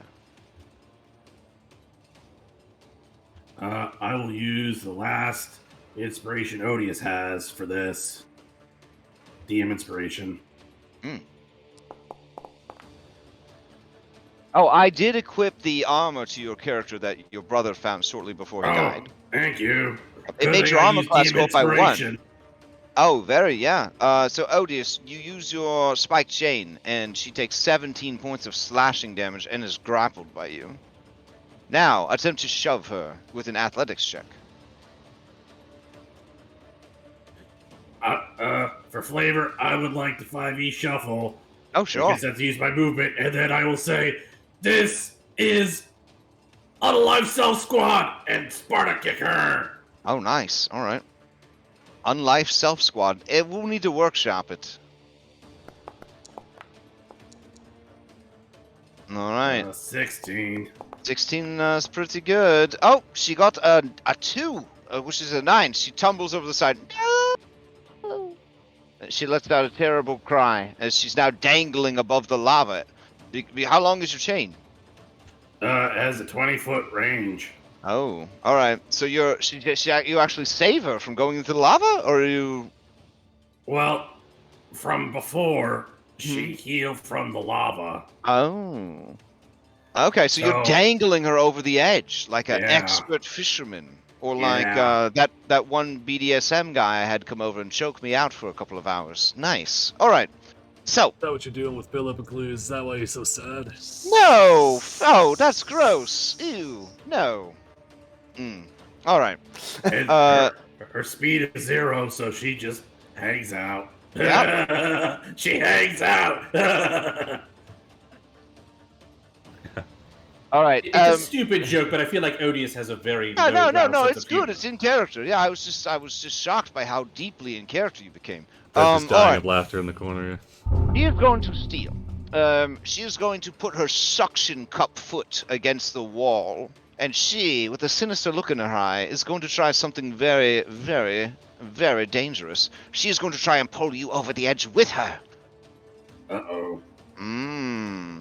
All right. Nice knowing you all. Okay. Let's I see. wave to Pandion and Odious. Oh, Queefdion and Odious. Well, just Odious. Queefdion's All right. not here right now. Oh yeah, but his body. Odious, Head go ahead is- and give me an athletics check, and she's going to do an athletics check. Oh my goodness. Well, you have an option. You can release the chain, and then it will be burned up in her body and the lava and lost for the rest of the adventure. Or you can hold on to the chain, but you will be pulled over the edge and dunked in the lava. I think maybe let go of the chain. Maybe. Hold on, don't backseat drive. Let him decide.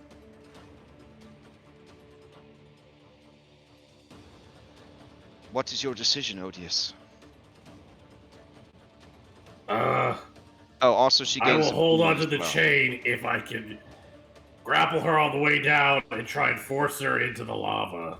Oh my Give goodness. my friends time to escape. Wow. You really are a self-kill yourself squad member. All right.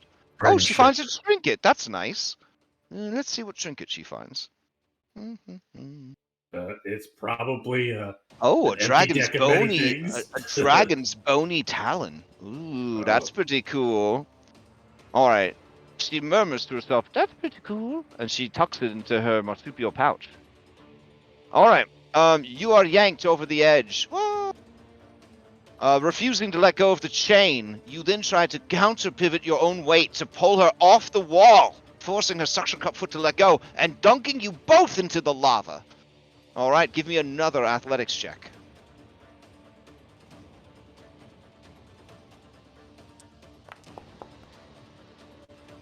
Oh, how fickle is fate. All right, so you go and you yank her, you hit her suction cup, pop, as she falls off the wall, and then you both dunk into the lava, tangled together in the chain. All right, give me 10d6 fire and 10d6 bludgeoning. Julian, do you have a backup character, or? Don't worry, I have a plan for this. Don't worry, I have a backup plan. Okay. Oh my. Okay, 46 fire damage, and then 38 points of bludgeoning damage. All right, so she is she takes actual healing from this event. So let's see, 14 health. All right, and I don't know what your situation is with fire and bludgeoning. Let's see. Looks like you're going to take the full bludgeoning damage, and you don't have any access to your spells. I think you're dead, or at least unconscious. No. No, you're still I've got good? the 34. I've got 16 Oh! hit points. All right. Actually, technically, it'd be 70, and then so I'd be at 104. So I'm still alive. Wow. Odysseys still alive. All right. In that case, she will pass to Hirak.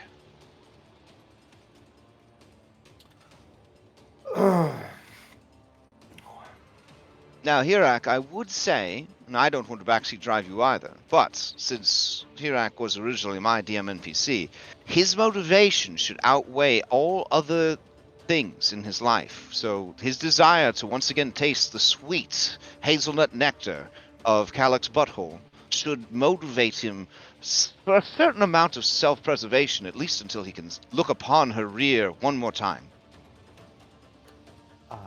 And she's this way, right? Yes. See ya. Oh, wow. All right. Here's a 1d10 fire damage. All right, Hirak, you may pass to whoever you like into the next round. Does anybody specifically want it? Brutus! I passed the All right. Brutus. All right, Brutus, you're up. Wait. At the end of, well, unless, just I need to measure distance.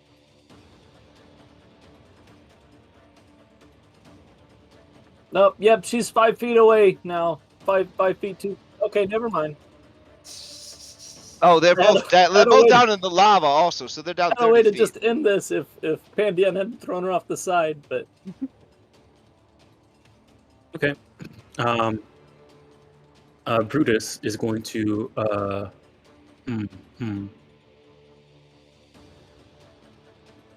He's gonna look at the chest that has the best bones in skeletons. Oh. But he's gonna see. He's gonna also see his friends. His friend is down in the lava. So he's Well, gonna I walk got bad past the news bone. for you. The chest. Oh, do you not open the chest? No, he doesn't. He looks at his friends because they're more Oh, important. wow. Take DM inspiration for your incredible role playing and preying on the weakness that is my loneliness. Wait, what? Oh, nothing. It's fine. All right. So you make it to the edge, and then you look down, Right. and it's a hot mess down there. I mean, they're like intertwined. It looks like two slugs mating. They're stabbing each other, trying to see whose dick is going to pierce the other one first and deliver DNA. It's crazy. Is it possible for Brutus to jump down and land on the queen, but not in lava? Yeah. She's very big. Okay, that's what he's going to do. Oh, wow. All right. Well, not a lot of DMs use this special trick I'm about to tell you, but I use something called Dragoon rules. So you may add damage if you're willing to take the damage from the fall. Well, I need my actions to save Odious. Mm-hmm. Oh, so So, you're just jumping down, you're not attacking. No, I'm going to use my action sure. to grab Okay. Odious and try and bring him Then up. you will be climbing a creature larger than yourself, so you would need to give me an acrobatics check, I believe, or athletics, and it will try to knock you off. I think she only gets an acrobatics to avoid this, so it's pretty easy to climb her. Sorry to call you out, Slug Princess, but all right, yep, you climb on her. You mount her like it's a normal Thursday night for her. Okay. I'm going to try and untangle Odious and Pandion so that they can get free and try and get back onto this land so I can help him up. Oh, okay. You're going to try to untangle them from the chain. All right. Two ways that you could do this. One, you could make an incredible athletics check to shatter his magical chain. Or two, you could use a sleight of hand to expertly untangle it. But in order to keep the chain, you would have to free both of them from its entanglement. It's okay. Yes, we call this Sophitia's choice. All right, he's gonna rip the chains and free Odious. All right, let's see that huge banger of a athletics check. Let me just check if I have advantage on this. Normally, magical items in the 5th Age of Magic are very hard to destroy, but this one has been dunked in lava a few times, so I think it's probably at the breaking point. Strength is. Do I have advantage on this because I'm raging? Yes. Okay. Yes. All right. All right. So here. Check. No. Kill Afflex. 32. 32 is more than enough. The chain is shattered. You leave the queen bound by the chain, but free Odious from its entanglement. Right. Then he's gonna bonus action dash so that he can get up to here to try and get Odious up close to the edge so that he can move out of the lava. All right. Do you disengage first? No. All right. As you move away from her, she is going to try and bite you. But this will be a disadvantage, so.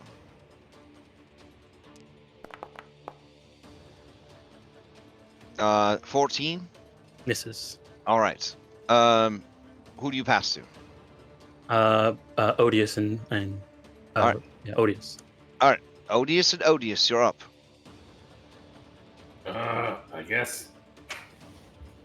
Okay. Friendship. Let us leave. Right. Odious will start climbing the wall if I can't jump springboard off the queen and Hulk jump up top. She's very squishy and she doesn't have her a reaction anymore, so you could bounce off of her fat, juicy body. Feel like this might backfire, but Yeah, let's do it. All right, give me an athletics check. Or acrobatics. Oh, 22, yes. You hear a long, wet fart sound as you really press down on her, and you see, like, all sorts of, like, goo come out of her butthole, and then you launch yourself up onto the rock. Is she Isn't still that what- technically grappled by the chain, though? Yes, she is. Yeah. That Isn't that what Hirax kind of did? worked. Oh, plus I heal for 10. What? Is that what did you ask? A whole bunch of goo coming out of a butthole? Whoa, whoa, whoa. This, Nessa, that's not how that works. We don't have time to go into it. Just, I'll talk with Sibo about it later. It's something I want to try. I'm sure he will be open Oh, to yeah. that idea. All right, so, Chase did much worse. And then I'll move 20 feet. the things And- I've read about Noriande, let me tell you. All right. I will pass to Orin and give him Alright. a thumbs up saying, thanks for the temp HP, dude. That helped me a lot. All right, Orin, you're up. Right. So, Brutus is at the top of the cliff here. Yes. He is still within easy reach of the queen should she break free from the binding chains. All right.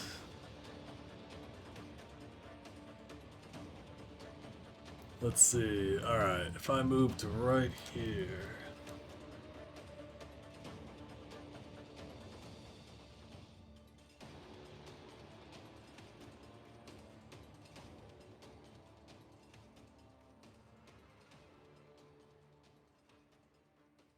Yeah, I think I'm going to. I thought you fell asleep for a moment there, Fred. Yeah, sorry. I was thinking hard here. I know. I saw the steam coming out of your dome. Yeah, since it does that sometimes. Anyway, I'll move to right here, and then Mhm. we're going to just ready ourselves to dash once everyone is accounted for, and then that'll be All right. Orin's turn. He'll pass to Karis. All right, Karis, you're up. All right. Well, I guess I'll just try to run and jump over that fire trail. So, there, run. And then I'll dash and try to jump over it. Oh, amazing! You do another jump, yahoo, across the fire. I guess Hirak and I are ready to leave now. It says gather your party before venturing forth. Is that Oh, right? yes. I'm trying to keep a bit of tension, but truthfully, you guys have probably bested this encounter. If you'd like, we could just move on to the next one. That's cool with me, dude. I'm fine with that. All right. Is there any way for Brutus to jump over, grab the thing, and then come back? Oh, well, if we're staying in combat, then I guess let's see what happens. Never All right. mind, I guess I'll pass to Hirak. All right, Harak, do you continue to ride off into the next area? All right. Play passes to the Lava Slug Princess. She is very upset about being in the lava. Julian, if you could roll 10d10 for me and 10d10 for me again. Let's see, you said the difficulty was an 18 to break free. So she's going to try another athletics.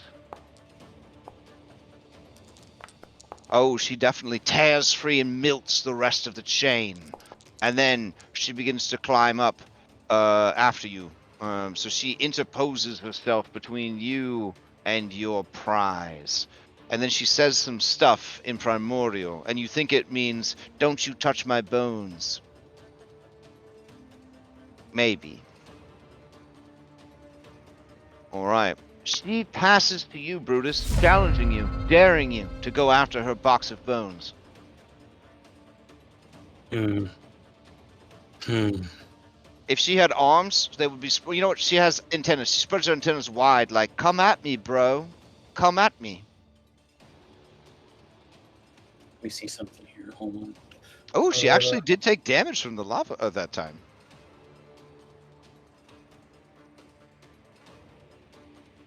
Let me see here. Okay. Because of how tense this battle was, I've already prepared backup characters for you guys, just in case. His friends are safe. So, and that's what he cares about the most. So he's going to disengage and end his rage and continue and leave. She screams at you in Ignan. She's so upset right now. You come into her home, you kill her servants, you try to steal her bones, and then you just walk away. Like everyone she's ever loved, everyone she's ever been friends with, you just ghost her. You refuse to come back and visit. You refuse to give her a call or send her sending spells. You just leave her alone in her tower to be alone forever, exiled in her misery because one argument got out of hand. We should very loud. really try to unpack that. Good thing that's only happening to the slug in the game, huh? Yes. All right, look over here, and then Oh, that's fire damage. That's okay. All right. Over here. There's your 8 fire damage. I caught up with you eventually. Right, and then I'll pass to everybody so we all leave together. All right, fine. We will end combat. Well, Odious only has a 20-foot speed. Oh. I think I heard a tale of a monkey that got married to one of these ones. But I think I heard a tale of that same monkey getting married to like 12 other things too. I'll be honest, Odious. No, you know what, Odious, you're right. It's just between your allies leave, it is going to pursue you. Let's go back into combat. Okay. I appreciate that honesty. This is going to be Would Brutus know that Odious is slow? Well, normally Odious moves 40 feet per round, but with the loss of Queeftion, I mean, he's half the man he used to be. Alright, we'll start it fresh. Alright, let's see. Brutus, who would you have passed to? Like, who was left? I think she went and then she passed to you, right? So you're the first one to go this round. All right. I was the first one, so then it would have been, I would have passed to Oren, probably. Well, all right. Yeah, probably Oren, you're up. All right. Oren will dash to here. Mhm. They'll run to here, and they'll use let's see. Do you have some sort of A5E maneuver that gives your allies like triple their speed? No, I don't have anything like that, but as he rushes up, Oren nods to Odious, seeing them moving slower, and kind of keeps pace run alongside them, and then we'll swap places, giving them an 8 AC bonus as this purple aura extends out, seems to surround them and ward off some attack. Oh, you're going to do some size abuse there, I see. Nice. Okay. And then they'll pass to Odious. All right, Odious, you're up.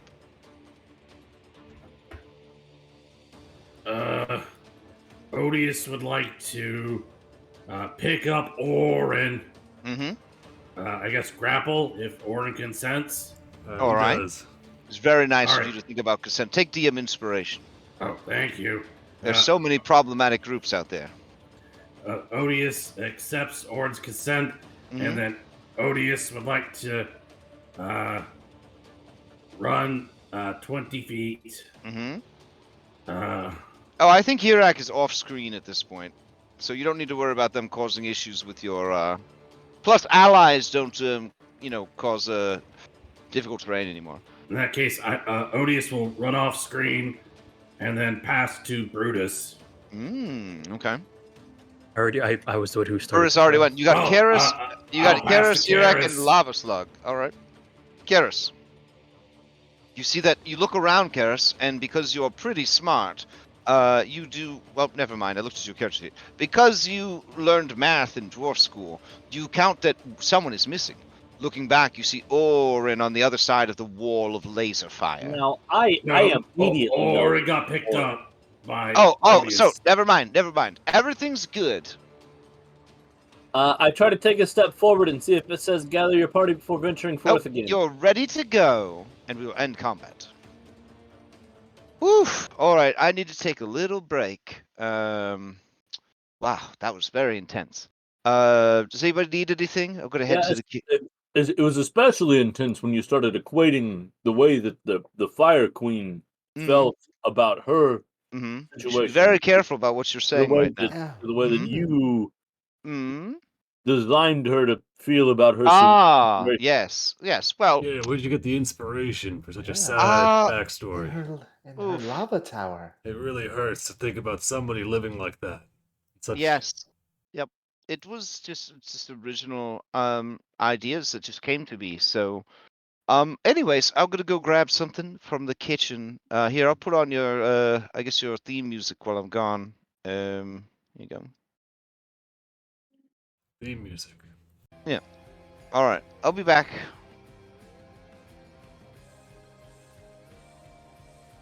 Wow, man, it's a good thing this has no bearing on real life, huh, guys, dudes? Yeah. Absolutely. Fred's gonna lean back in his oversized chair, kick his feet up on the table. Pulls open his crystal tablet, loads up Raid Shadow Legends. I was trying to get rid of a character that didn't work anymore, and maybe something that might be better, but now Odious is just basically meat shield. Oh, I kind of got the Just a feeling that fan you of were your gonna do characters that, like that. Julian. Yeah, that's why I tried to leave the fight, because I was like, oh, trying to cut that dead weight. But I mean, I don't know, Maya. Your character's like real horny for friendship. Like, is that because you're trying to explore what it's like to be more open with your friends, or? I think Maya's plenty open with the rest of us. I think she just has a boner for our characters. Andronicus stops sobbing to himself a little bit. It's just like, I just miss Orin so much. Oh yeah, man, but this isn't really Orin. This is Orin. These aren't real people or anything, man. Like, I know, but he reminds me so much of Orin, and so I just made Karis just love Orin. Oh, are your feelings hurt because she called you a simp? I told her that's fine. kind I don't of think we can say problematic. that and on Twitch, but she said that it's only problematic to neckbeard incels. And I was like, "What's that?" And she's like, "Sweetheart, if you are ever in a situation where one's around, I will appear and murder them instantly." I can't grow a beard, so. Okay, I don't think you're one of those things. Right, but you asked if it offended me because she said it. Don't only tridents counts if it still knows. grow beards though? They're just made out of like tentacles or something. What's that on your chin? That's, Is that just that's Yeah. completely different. You can't What? shave your tentacles. Couldn't That's you just like? a fin. Oh, Can you move it? can you dye it different colors? He moves the fin back and forth a little bit. Of Oh course, we can move it with the wow, fin. that's pretty cool. I All thought that right. was a Julian will beard reach this whole out, time, and so dude. long as Yeah, I thought it was a beard too, man. I could Julian will reach- tattoo it, I guess. Hey, but Julian will Sibo, reach out that as long means as he you with the still got the Tokyo best Andronicus, he'll beard. cast prestidigitation on the fin to I change its plan color to on pink. always having the best beard, Yeah, that's a good beard. even if it's only 75% there. Fred pulls It's- down his red scarf and you see a little soul patch.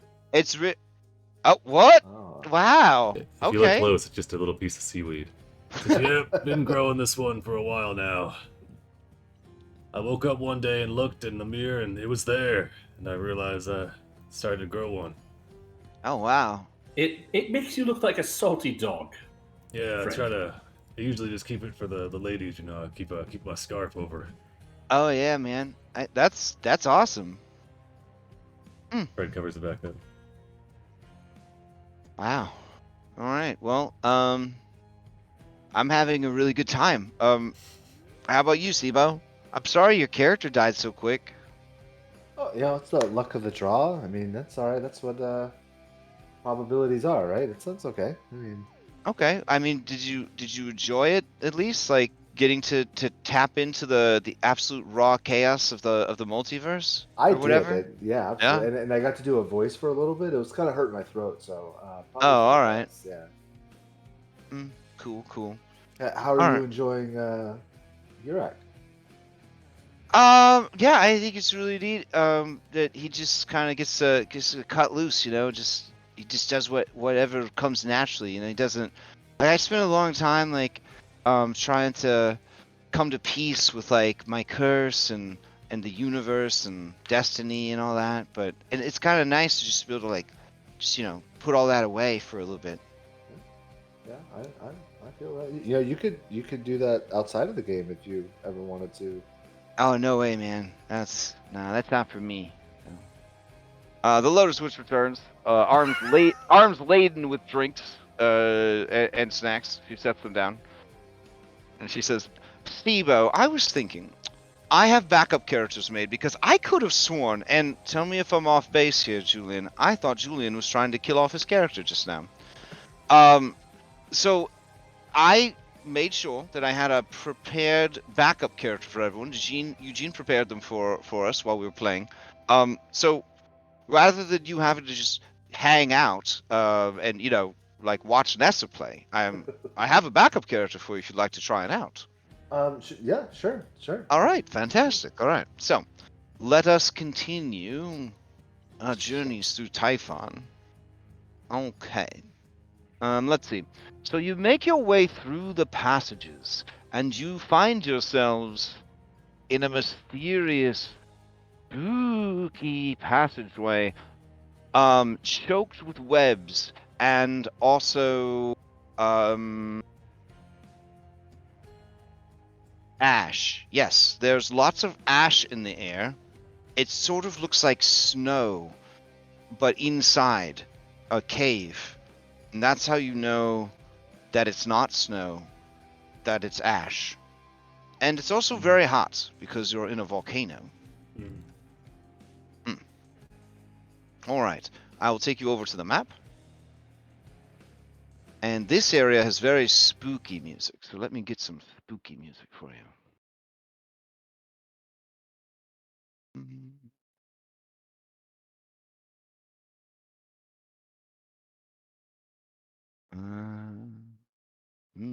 This one says it's a spooky cave. All right, we'll have to see. If it's too spooky, I can change it. Okay.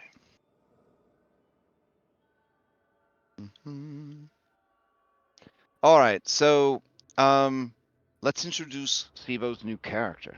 All right, Pandion, as you are, Odious, as you are running with your allies away from the slug princess, and you make your way into these much spookier, web-choked, ash-filled caverns, you feel your brother's head begin to move again.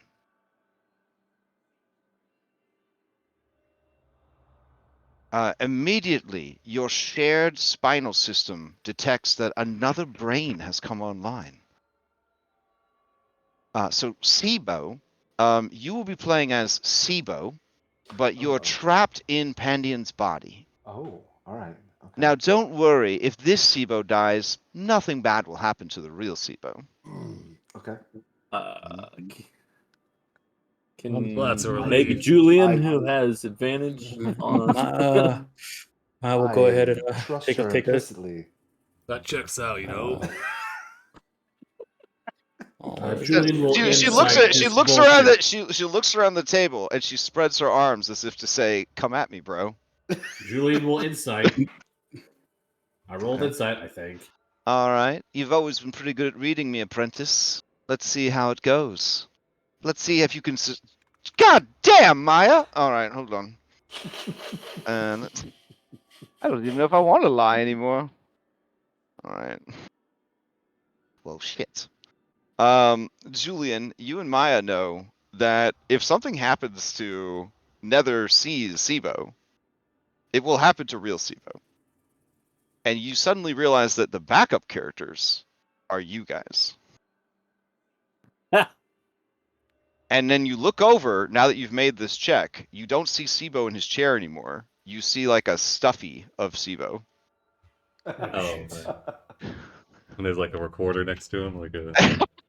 Yeah, there's like a conference call mic. Yeah. Nessa refuses to roll because she loves the Lotus Witch, and she's already failed one against her and sees no reason to keep trying. Well, all right. So Warren is gonna step forward. Yeah, Maya, you have seen through this whole charade. Brutus is going to protect. Okay. And Odious is going to stop being a dumbass. Shit. What is your motivation for suddenly changing your character's entire way of doing things, apprentice? And she narrows her eyes at you. Odious now realizes, though their brother is not there, there's another person. Mm-hmm. And feels responsible for this other person that Mm-hmm. did not volunteer for this unalive mission. Mm-hmm. I'll allow it. Yeah, it'd be really bad if anybody that wasn't already dead was on this mission, you know, because it's pretty high stakes. Oh yes, this is definitely a very unbalanced adventure. This, like I said, somebody told me to read this article about CR, and I was like, CR? They're like, yeah, CR rating. And I was like, well, it seems most episodes of Critical Role are pretty well received, except for Season 3, which is apparently just a hot mess. I don't know about all that, but Warren's gonna look around and see if they see any signs of. It feels a little mean to rate it. You know, it's an actual play. How do you rate an actual play? It's not really like a show. It's sort of like a live performance. Do you rate a concert? I don't know. I think people do, yeah. Oh, really? Wow, that's a lot of pressure. Each concert could be rated differently, huh? I'll have to ask Kyra about that. All right, anyways, the path leads to your right or to your left. Or you can go back and confront the Fire Princess. Does it look like the webs have been disturbed on either side? The webs look ancient and choked with ash. Brutus is going to turn to Hirok and say, can I help you find the trail? Oh, Hirak says, that's Hirak says, hold on. Features, effects, I have survival. I'm gonna survival. Okay. I don't know. Being cautious is kind of lame, though, right? Why don't we just like randomly pick a direction? You know. But you want that chocolate starfish. Oh, right. Chocolate starfish. Yeah, lick buttholes. Got it. Okay. All right. I'm gonna roll a survival check, and I will be assisted by Brutus. Here we go, man. All right. And the Lotus Witch says, excellent. As you sniff the ground, looking for the odorous scent of your lover, you determine that she actually traveled left.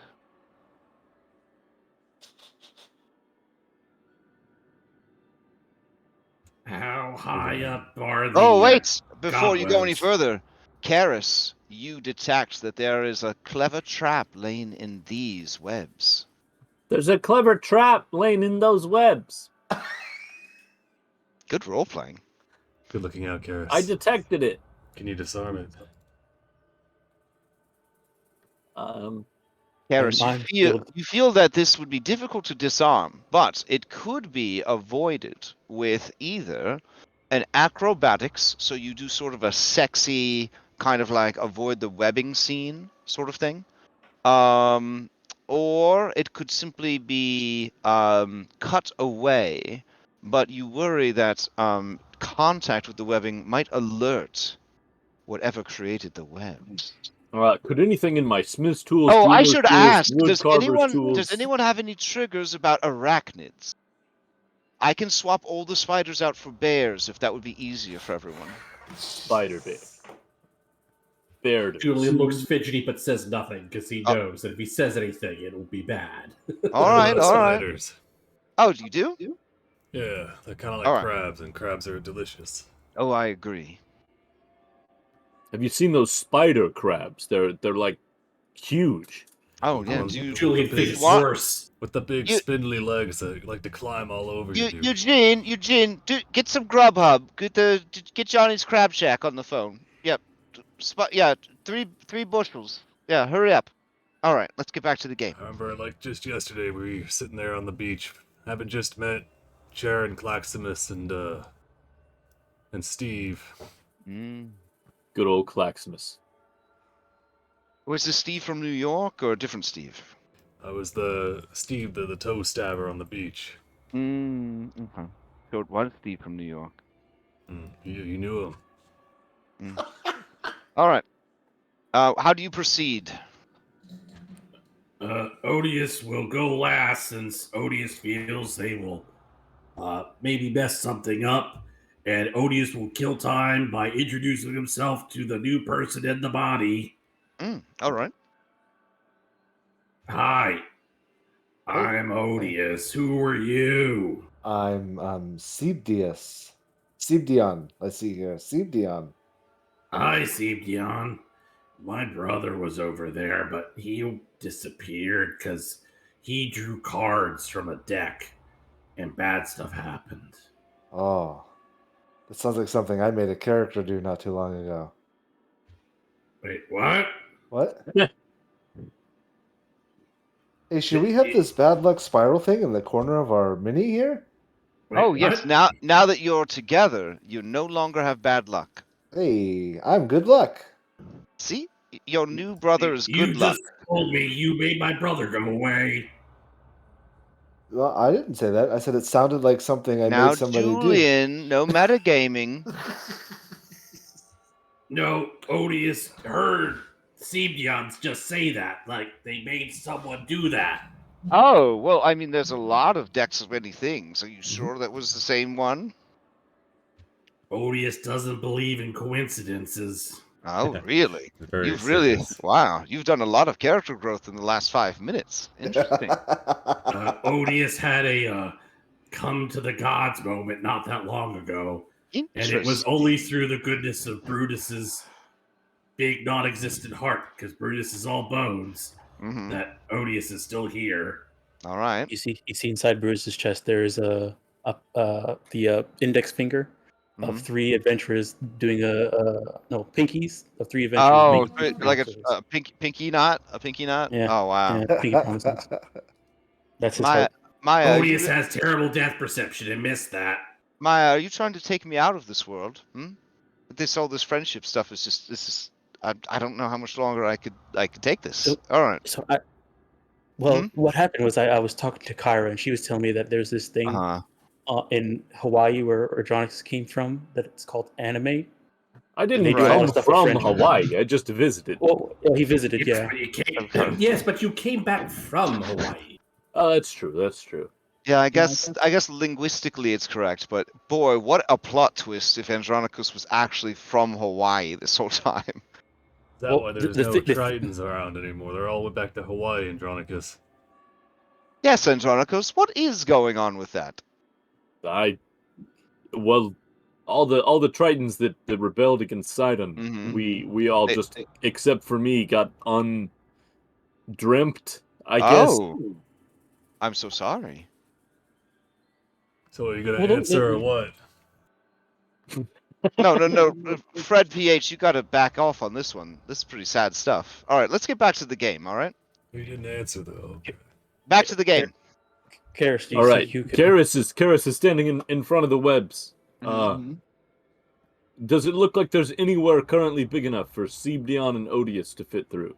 Ooh, Or with your- even Brutus? With your incredible passive perception, that's 1 higher than your senpai. You see that there is a path. Wait, is there some way I can take a -1 to passive perception then?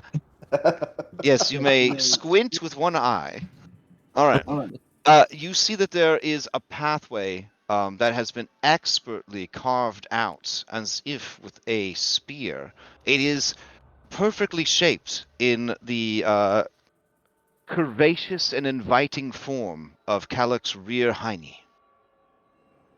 So Orin and I could fit through. Oh, but easily. No Yep. one else. Yes. Maybe Brutus. Brutus could just take himself apart again. Hirak and Sebdion and Odious would still need to make those acrobatics checks to sexily slink their way through without triggering the webbing. What sort of proficiency do I think carving the current carving a little wider to fit them? Ooh, it looks like it looks like thieves' tools might have been used. Oh, I could do that. Does my proficiency in smith's tools, jeweler's tools, woodcarver's tools, mason's tools, leatherworker's tools, tinker's tools, carpenter's tools, or glass blower's tools help with that? It does not. I will walk through and I will point it out to everyone else. All right, Brutus, would you like to try and widen the hole? Larger than Calyx's hole. Sure. You see, you detected it before that happened, so you're okay. But I do love that little exclamation mark. Orin will follow. I would like to point out that the I don't route. know that after having spent all this time with Hirak, Calyx's hole might be pretty wide. Oh, well, I guess you peeked at my sheet. Wait, I mean, Well, no, I was just making a play on words. Oh. You know, since we were talking How about about we play so let's much. move it let's move it along. Oh, so you're allowed to make jokes, but I can't. Okay. No, you can. It's just it's slowing things down. There's a lot more traps to get through. Ah, I see. I'll shut roll. up. I have expertise in thieves' tools, Good for you. so I'll roll this sleight of hand check, but add an extra +4 to it. All right. Oh, yes. You expertly widen the webbing without triggering any of its vibration effects. All of you can now pass through unhindered. You don't need to make sexy acrobatics checks. can I Oh, thank still goodness. make a sexy acrobatics check? Excuse me. Oh, thank goodness. I mean, Well done, Sebdion, Brutus. yes, you can make a check just to see how sexy it would be. Oh, no. Acrobatics, you said, right? Mhm. Yeah. Now, keep in mind, you don't Oh. have access to you don't have access to Pandion's abilities. You have access to Sibo's abilities because you're playing as Sibo. Oh, that's Mhm. fair. Okay. Yeah. Oh, that makes so much sense. Okay. hmm I just thought it'd be easier for you to play a character that was based on yourself, you know. Acrobatics. Yep. That's check. Not that this character is you, or that you're What's this part here that says crippling fear of his own father? That's not true. What? Who wrote this in here? How does my Nessa character- says, well, hey, so we're like allowed to do like whatever we want in this world, right? As long as we kind of role play and stay on task or whatever. And the Low Switch says, yes, of course. And she says, oh, Hirak is gonna look at Sebdion and he's gonna be like, hey, you're pretty sexy. Hey, I like your voice. Oh yeah, thanks. That's my dude voice. You wanna make out over here? Yeah, man. In the heat of battle, it's okay to make out as long as, you know, it's just two dudes. It's not gay or cheating. Agreed. Odious, look away. No, I'm not going to look all right. away. One, What it doesn't do matter I- whether it's gay. what do it I- is technically what do cheating. I And roll- three, what do I roll can't for make, kissing? I can't make sex jokes, but they can make out in the game. What do I roll for kissing? Oh, you would Brutus will take off his head, stick it over there so you can see, and say "friend" and then ship. At least the skeleton's consistent. Okay. So you guys make out, and it doesn't count as cheating because you're two dudes and you're just playing Dungeons and Dragons. All right, This is the first time I've been bigger than you. Nessa blushes at the plushie next to her, not realizing that it's just a plushie, and she pushes at it and knocks the plushie over. The plushie is unable to right itself because it's just a plushie, and she giggles and says, "Sibo." All right. Hirak is going to get back on task, and he's going to go through the webbing. And I suppose with that roll that we sexily sling our way amongst the webs. Um. Oh, excuse me. I suppose we sexily slink our way through the webs. Yes, you do an excellent job of it. Apparently, it was too sexy because you made Hirak temporarily abandon his lady love. This is the best. Nessa says, "I agree. I think this is really fun. Maybe we could get everybody on the boat to start doing this." I agree. Yeah, we should try. We should try for sure. Maya turns to the low switch. Is there like a? There's a lot of books here. Is there one we could take when we leave? Oh A copy yeah, or something? definitely. I've memorized them. It's okay. Okay. Julian would like to insight check Sibo on that. On whether he actually memorized or whether he's just going to make shit up. Keep in mind. He probably both. Yes. You'd still have to look at each page, though. He already read all of it. Remember? Yep. Uh-oh, No, Karis. he read the 60-page primer that was on the table. He didn't read all the other books.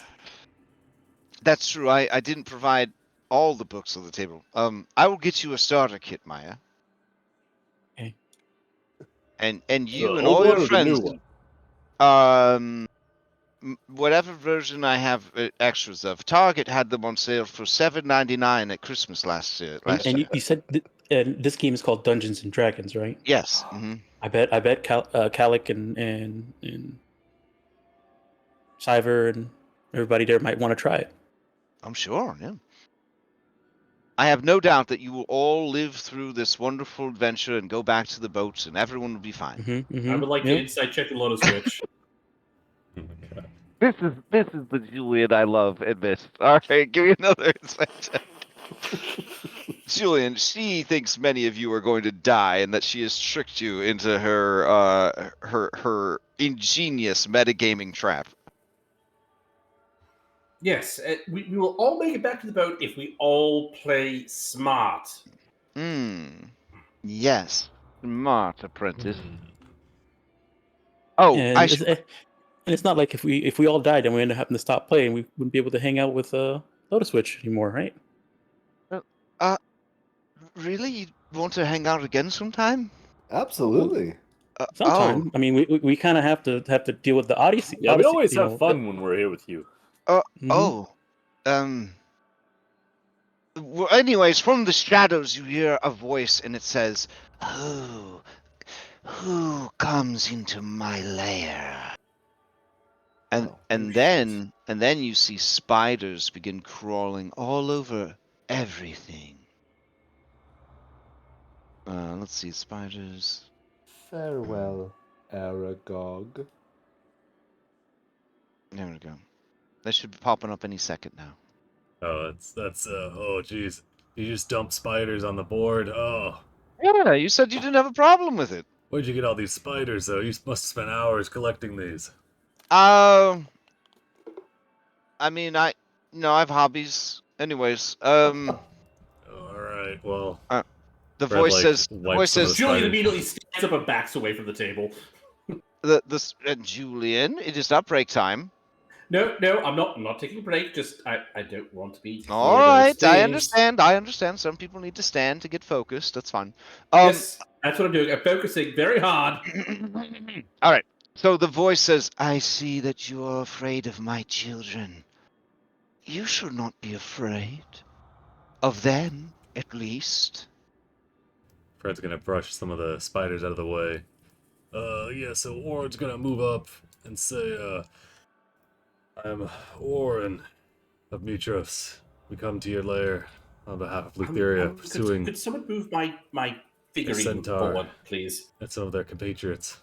You come in the name of Lady Lutheria, Indeed. in the name of the great mother of monsters. Indeed. Prove to me before I harvest your faces for my personal collection. Show me a mark of your fealty, that I know you serve her, or you will serve me as my next Ohlen? meal and a future face to wear. Orin's gonna place his spear on the ground, and then he'll walk forward, and as he does, he fades out for a bit. You see the magic from their arms spreading out over their whole body, and then they kind of slip through, and you see as they pass through the webs, they don't jostle them or interact with them at all as they go incorporeal. Okay. You hear the voice in the darkness say, "Ooh, that's pretty dope. All right. I'm undead. Yes, you don't even have a face. That is fine.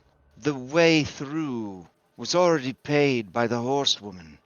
She gave up the faces of 2 of her allies, and their meat has fed me and my children well.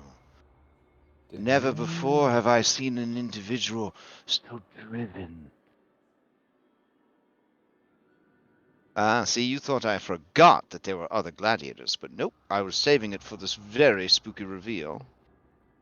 Orin exchanges a glance with Hirak, because he knows that this is far from the Calic that they knew originally. Yeah. Oh, is it okay if I just say that in character? Fred PH? Yeah, dude. Okay. This is so much different than the Calic I knew in life. Time in the Nether Seas has made her heart cold, and her desperation has pushed her someplace that I fear I might not be able to follow, even with the sweet aroma of her butthole tempting me down the path of darkness. Orin nods sagely. Is that character growth? Does that mean I could just make out with Sibo the whole time, or do I still need to... And the low switch says, it does like a half and half with her hand. I'm down. The voice in the darkness says, "Champion of the great mother of monsters, you and your allies may pass. But know this, if you stand between the horsewoman and what she seeks, you will wish that I had taken you instead." Oh, damn. Orin will start walking forward.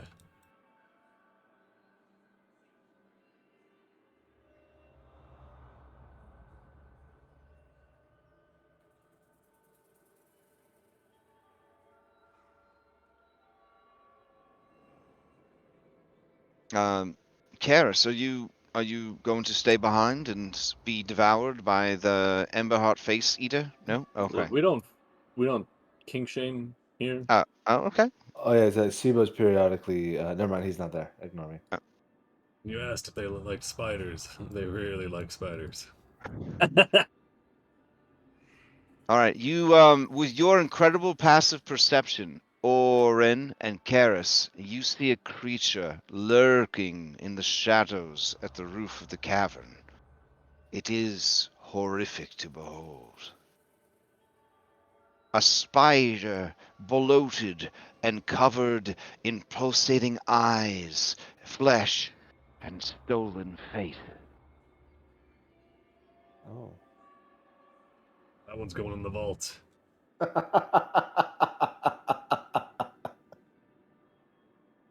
All right, and at that point, you hear like a doorbell go off, and she says, "Oh, perfect timing. I'm gonna go down and tip the driver and get the crabs and the hush puppies in the sweet tea. I'll be right back." Sibo starts making out Sweet. with Hirak. Sweet tea.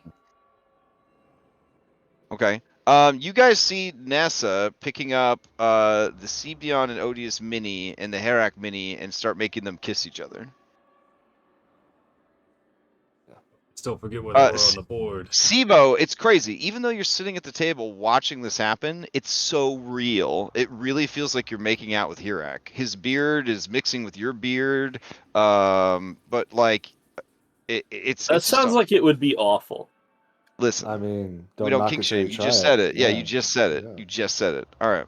Yeah. Let's just say I feel like Hirak uses excellent conditioner, so it's probably exactly. not that Mm-hmm. Yeah. Let's just say that Sibdion is apologizing to Odious for the massive chubby he has right now. Now those Maya and Julian, you just see a tipped over Stuffy in a booster seat, where SIBO was sitting. Nessa seems to be having the best time ever. Fred PH just chilling like a bro, and Andronikos, I mean, is he ever really aware of what's going on? Who knows? No. I mean, we Yeah. can't tell because we only think we have a hard time telling when he's there. Yeah, Because we, yeah. because we forget about him periodically. Up until now, you guys thought he had a beard, so there you go. True. Facts. All right. I'm still not convinced that he doesn't. Oh, Maya always knew he was Finn's. So good. The advantages of being a druid, I suppose. Well, no, because for hair has always been snakes. So just seeing Finn, body animal parts being your beard, I guess that makes sense. Nessa stops playing house with the miniatures and looks around at all of you and says, "Hey guys, I just want to say that I really appreciate what you're doing for Lotus. She's super lonely all the time, so it's really nice of you guys to take time out of saving the world to come and hang out with her like you're doing." I don't think we have much of a choice. What do you mean? Have you tried standing up, Nessa? Well, I don't feel like it. Exactly. Plus, I am standing up. They don't make chairs for centaurs, Maya. Wait. They don't? I don't think so. Well, why not? It looks like something that could be invented. Because they're Julian. unstable. Dang. Dang. Dang. That was really good. Wow, man. Did you hear that, Julian? And she picks up the Stuffy and she hugs it and she says, "He's so funny, right?" Yes, SIBO is very funny, but why don't you put him down? Oh, right. Here you go, little dude. And Yes. she puts the Stuffy back in the booster seat. Head's just rocking back and forth. It's like a bobblehead. Now, what's really weird for you, SIBO, is you are experiencing what's at the table, but you're also experiencing what's in the adventure. And in the adventure, all of the characters are just idling. They're just running through their idle animations right now. The group meetup at the beginning of the MMO or whatever. They're just sitting around the. All right. Low switch comes back. You smell delicious, delicious crabs. Hush puppies. She passes out the drinks and the food to everybody. And she says, "Eugene, these ethereal Grubhub delivery fees are getting out of control. I thought we had an annual plan." And he looks at her, and one of his eye, a couple of his eye stalks are glowing, and he shakes his head no. She says, "What?" And then his eye stalks start glowing again. She says, "It was tied to Amazon Prime, but we still have Amazon Prime." And he shakes his head. She says, "Well, when did that happen?" And then he his eye stalks glow again. She says, that doesn't sound like me. I would not tell you to tighten the belt on the budget. We have unlimited money. We could literally just... Oh my gosh, Eugene, this is ridiculous. All right, well, I know what you're doing in the next scene. You're getting all that sorted out. He looks very sad, and he kind of floats away from the table. She says, "All right, let's get back into... the crab here? Yeah, the crab's here, yep. All right. Truthfully, I like the hush puppies more than the crabs, but, the crabs are good too. All right. You guys are all right with eating sentient crabs, right? Everyone's... I mean, they're all sentient, but You know what? Let's not overcomplicate it. All right. Yes. I'm back. Yeah, pass me some of those crabs. Yep. Here you go. All right. So you guys head back in. She says, "Now comes your greatest challenge. You've made it through so many perilous situations, so many deadly encounters, but everything you've faced so far might not prepare you for what lies at the heart of the volcanic mountain known as Typhon. As you enter a massive chamber divided by a lava river flowing from the north and then branching to flow out 2 passages to the south across the stream of lava. Oh, I should probably set up the map. Oh shit, I sent Eugene away. I'll be right back. Be careful, this is going to be a very dangerous mission. So don't worry though, if you die, I have backup characters for you. But this is going to be the toughest fight so far. Alright, so she leaves the table for a minute to go get her Dwarven Forge. Julian will very quietly and huskily say to everyone, "Everyone play smart. Those backup characters are us." Yeah, That's not SIBO. That's a dummy. What? yeah, SIBO's yeah, he is. Hey a man, dummy. whoa, hey. He calls me that all the time. It's totally fine. No, it's a mannequin, a fake, a phony. Wow. I don't That's see very it, rude. dude. Julian, No. wait a minute, Julian. He's- I think he's we're telling- he's we're telling really the digging truth. deep into something. No, Maya. no, He's no, even he's got a telling the beard. truth. Man. That's all. No. The Lotus Witch has magically made Sibo be the character inside the game, and I think the game is actually real. Oh, That's no, what's Oh. really happening down there. we got to roll Well, double what- sixes to get him back out, huh? I've seen this one before. Well, I gotta ask you. Wait a minute. Hold on a second. What do you think 10d6 damage or 10d10 fire damage feels like, guys? I don't want to go in real lava. Oh no! be- I was playing so sloppy with Hirak. I didn't mean to be so sloppy. Oh no! I really screwed this up. What you Okay. don't try and play smart. Minimize your damage. Be All smart with right, I action. found it. I'm coming back. Yeah, that's why I made a character that doesn't exist. So there's no moral quandaries. All right, here we go. I will throw you guys into the next map. Okay, I worked really hard on this one.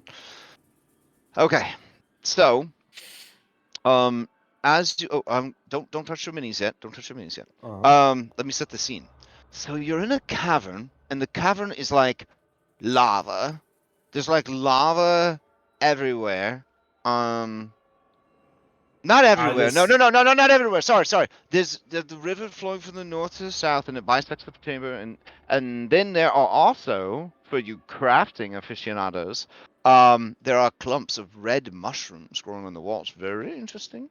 And there are stalactites on the ceiling, and there are no stalagmites on the ground, though. The natural erosion and heat have melted them back into the igneous stone. Now, across the way, there is a passage over a ravine full of lava that leads deeper into the chamber. But what catches your eye right away is the source of your hunt, the goal of this mission. The petite yet muscular form of Kalak bows in supplication before a great and mighty beast. This is the maw of Typhon. It looks like a 3-headed draconian Cerberus made of the very molten stone of the island of Typhon itself. Some say it is the heart of Typhon made flesh, the most powerful monster in all of creation.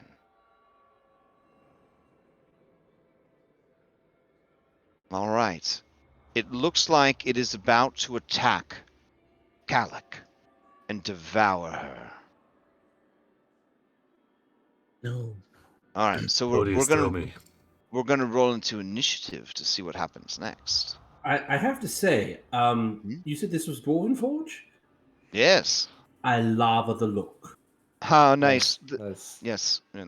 So you said this is the Maw. Does that mean it's like a single parent family? There's no sign of paw anywhere. Oh, I see what you did there. Who would you like there to be? Only if they're fighting. Oh, no. No, but this one's name is Mag. It's the Magma. I would have thought you learned your lesson after the Diablos incident, but apparently some. As my as my good friend Blade likes to say, some motherfuckers always ice skating uphill. So, all right, I'm gonna go ahead and add everyone to initiative. There we go. Mm-hmm.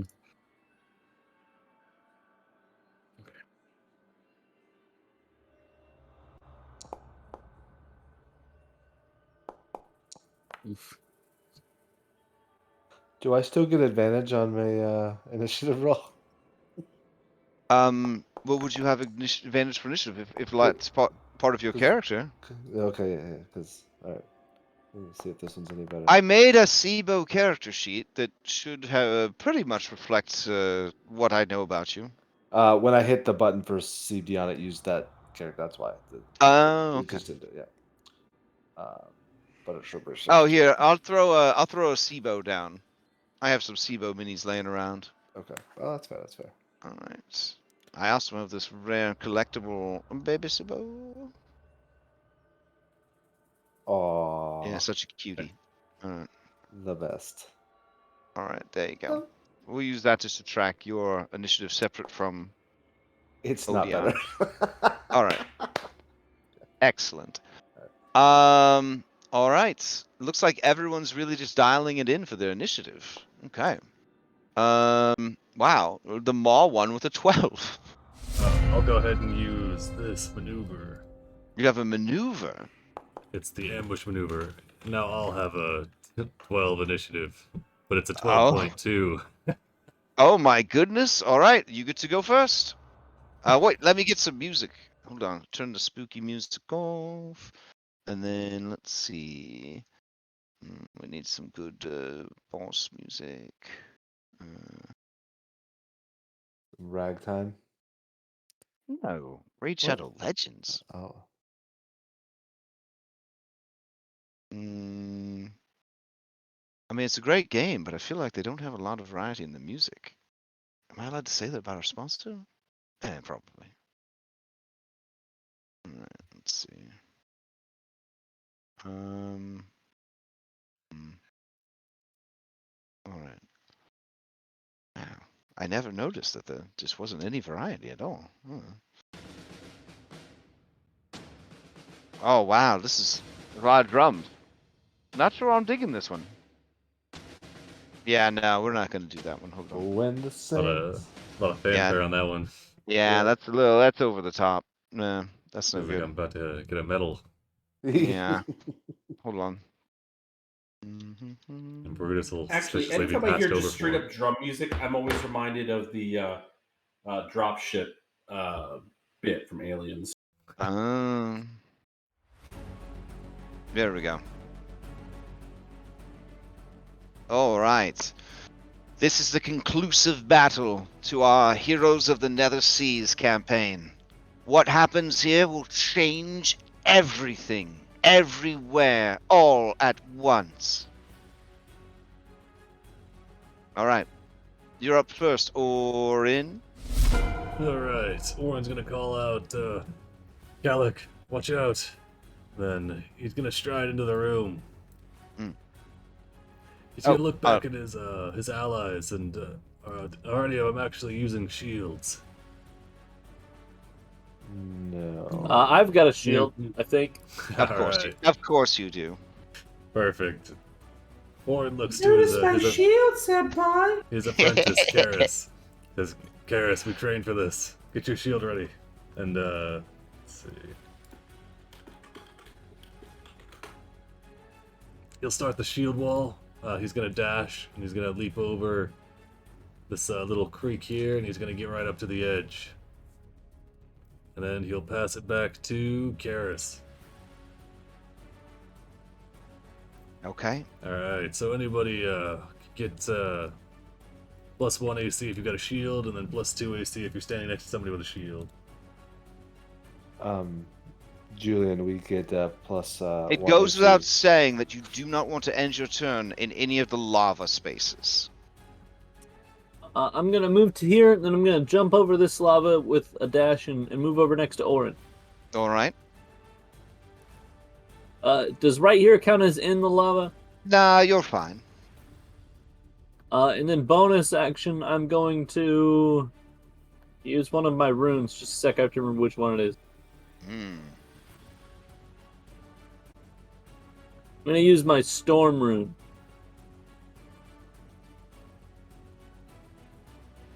What's that do? You can invoke the rune as a bonus action to enter a prophetic state. Until the state ends, you or another creature you can see within 60 feet of you makes an attack roll, savings throw, or an ability check. You can use a reaction to cause the roll to have advantage or disadvantage. Once you evoke this rune, you can't do so again until you finish a short or long rest. Oh, that's pretty neat. Alright. And then I'm gonna pass back to Brutus. Alright. Brutus, you're up. Brutus, you have fought alongside and against Calic many times. Never before have you seen such determination. Her body is burned, scarred, and in some places broken. You can see the blood coating her skin, matting her hair and fur. This has been a long journey for her, but she seems to be in a euphoric state as she stares up at the maw of Typhon. Alright. Brutus is gonna start by running and bonus action dashing, and hopping over this small lake or That's really stream. small. And then he'll continue to. He's gonna jump over this one, doing an action dash. Alright. That is a Okay. distance of 20 feet.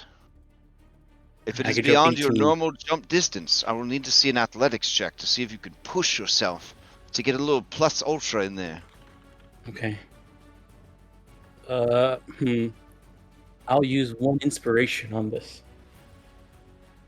so I have advantage since I'm not raging. Athletics. 33. 33, incredible. Here's your boon. Oh, you as a reaction can use dodge action and move up to half your speed. Does not provoke Alright. opportunity attacks. Nice. And move. Okay, so yeah, I guess he'll so okay, I would have jumped here, landed here, and then half my speed. So that would be 15, and then I still had 15 left from because that was the start of my next dash there. So, so I'll run up next to Calic, say friend, and start dodging. Mm. Does Brutus have a shield? No, he does not. Oh, She damn. she turns and looks over her shoulder at you as she kneels in supplication, and she says to you, she says, my friend Brutus, you have wasted your time coming here. My pilgrimage is at its end. I will be reborn in flame. Never again will I fall in battle. Never again will my weakness hurt those I love the most. No longer will I be a burden. Brutus will say to her, before you go,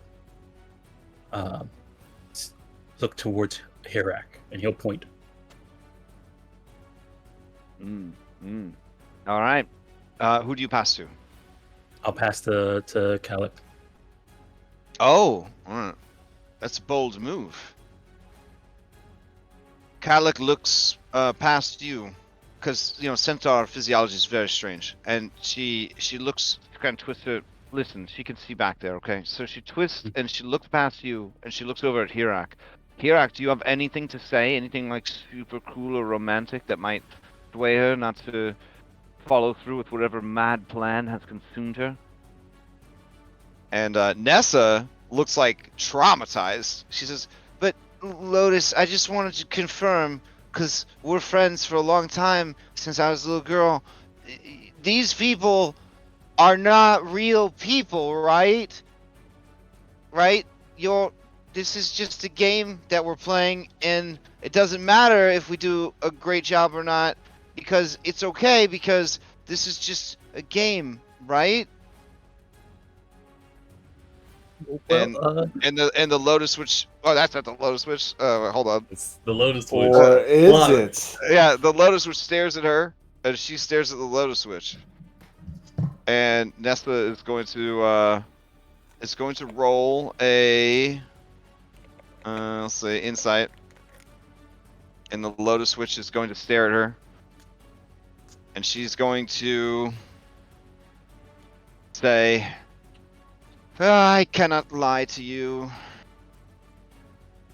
Yes, this is really happening, and these people's lives really are in peril, and yes, Gallic really is going to do something terrible, and I don't know, it's hard to come up with your own adventures, you know? I just thought, like you get a pre-made adventure, and you modify it a little bit. That's the advice I'm new to this, and I just thought maybe, why write your own campaign when the important thing is, Nessa, that this would have happened whether you were there or not. You just get to sort of be looking over their shoulder while it happens." And then Nessa says, "But this right here is Sibo, right?" And she pats the plushie next to her, and the Lotus Switch says, "Would it be bad if it wasn't?" And Nessa says, "Yes, it would be very bad if it wasn't." And the Lotus Switch says, well, then you know what? You're gonna want to make sure you say something really good."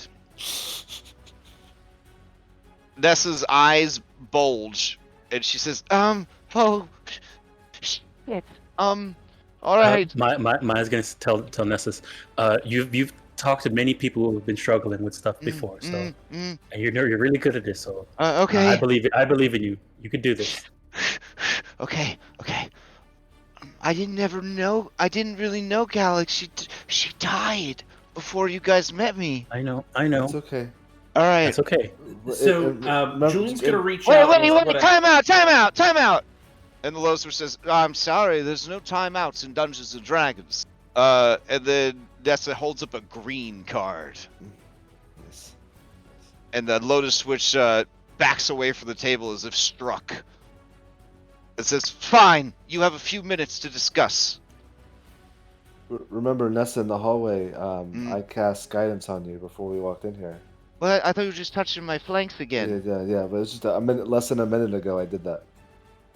Oh, really? Yeah. That would be impossible. Your physical form has been transported into the island of Typhon.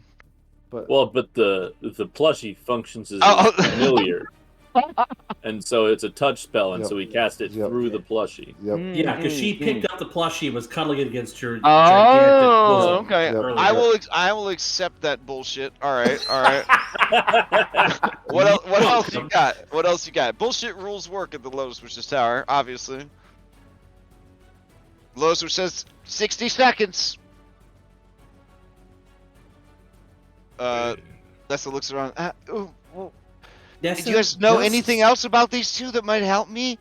Nessa, the best thing you can do is imagine that you're you in Hirak, and just imagine Calic as Sibo. Say to Calic what you would want to say to Sibo if Sibo was doing this. Oh, wow, man. Okay. All right. I believe Lotus! you. I'm ready! And the Lotus Witch comes back and says, "You better be." And then Nessa says, "All right, Hirak, Hirak, as a reaction, is going to shout across the cavern in his biggest, sexiest voice, and he's going to say, he's going to say,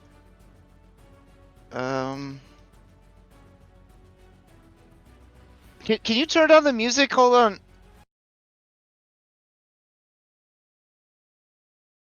He's gonna yell across, and he's gonna say, Seba, I mean, Calic, I know that your life has been really... Sorry, I got doing character voice. Seba, I mean, Calic, I know that your life hasn't been everything you hoped it would be. I know that you've been dealt one hardship after another. I know that you try so hard, and you hide your pain and your fear, and your insecurities behind a mask of jokes and japes. I know that deep down you hurt deeply, and that you worry that if your father couldn't love you, then maybe no one ever could. But I love you, and I always will. Please, don't do this.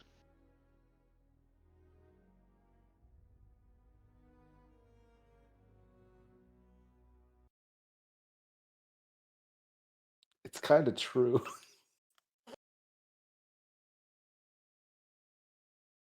Oh yeah, we're gonna use a fanciful in this, right? Like, Yeah, this is the yes. goal. There's no Yes. fucking way we're not. What? Why? That's exactly what happened with her dad. You guys don't remember? All right, enough table talk. Oh, okay. All right. And you see that the low switch is fixing her makeup, and she says, Calic looks back at you, and her eyes, her face is a storm of emotions. She doesn't know what to do. She's waiting to see the results of this persuasion roll. Right after these messages from our sponsor. That's right. Hey everyone, it's been 4 years since Raid Shadow Legends first launched and took the internet by storm. We're running a lot of special promotional events tonight and through the rest of March. If you're interested in picking up the game for the first time, have I got good news for you. Head on over to raidshadowlegends.com and use the code LOTUS to receive 500 free in-game currency gems that you can use to fish for your favorite character. Alright, back to the game. You're going to need to give me a persuasion roll, and I have to tell you, he's not proficient, and he has a 10 charisma. Believe in you. All right, man, I'm gonna do it. You could throw two at a time because we're gonna use this this thing here that says fan inspiration. Don't forget that guidance. All right, I'm gonna do it, man. All right, you said I have advantage, so I rolled 2 dice, and then I have guidance. So, wait, do I have guidance, or does Hirak have guidance? Yes. Yes.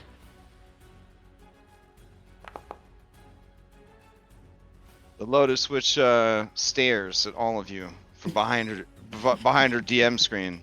You can see that it used to say Wormwood, but then she scratched out Wormwood because they had some problematic stuff happen. And then she says, "Interesting. Very interesting." Ooh.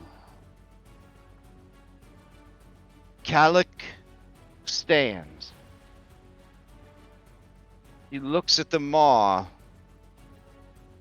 and she says, "Maybe I was wrong. Maybe this path isn't for me." And she looks like she's going to try and walk away from the maw. The maw cries out in Draconic, in Primordial, in Celestial, each of its 3 heads bellowing forth its commands. And it says, oh wait, I'm sorry, hold on. It doesn't actually speak Draconic. That would have been, sorry, that would have been... maybe it was in common. No, that would have been Infernal, actually. Or Dwarvish. You know what, if it helps you guys out... Oh my gosh. Alright, we're gonna just say common, because I'm tired of you guys missing out on all the cool stuff in this adventure. Alright. And the maw, in its 3 different voices in 3 different languages, it says, "You have walked this path. You have bested the challenges of Typhon. You have earned the right to ascend, to become what your heart desires, to show the world what beast lies within, to make flesh the power and strength that you have kept dormant. You would turn away from such power. And then she looks over at Hirak, and then she says, "Friend, ship." Brutus nods. And then the Maw says, "Truly, there is no greater magic. It is your choice."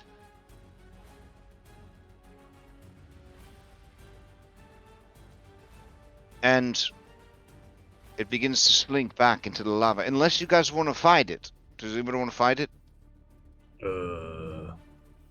Fred, don't you dare. No. You sure? I mean, this is the biggest monster in all of Thylea. I'm just putting it out there. Mag is? Fred shuffles his character notes. Says, Am I sitting next to Fred? Fred, remember you're playing a character. I don't think Orin would want to. Am I sitting next to Fred? You don't think Orin would want to fight the biggest monster? Like one of the... Not if it put Calic and his new friends in danger. Well, I mean, Orin is a champion of Valis, is he not? I don't think so. That's been erased off the sheet here. No, it was Pythor. So, no, that... No, that's been double erased. All right. It sounds like we won't be having a super dope combat. I'm glad I spent 18 hours painting this fucking miniature. All right. Well, it slinks back into the lava. Good job. And we can end combat.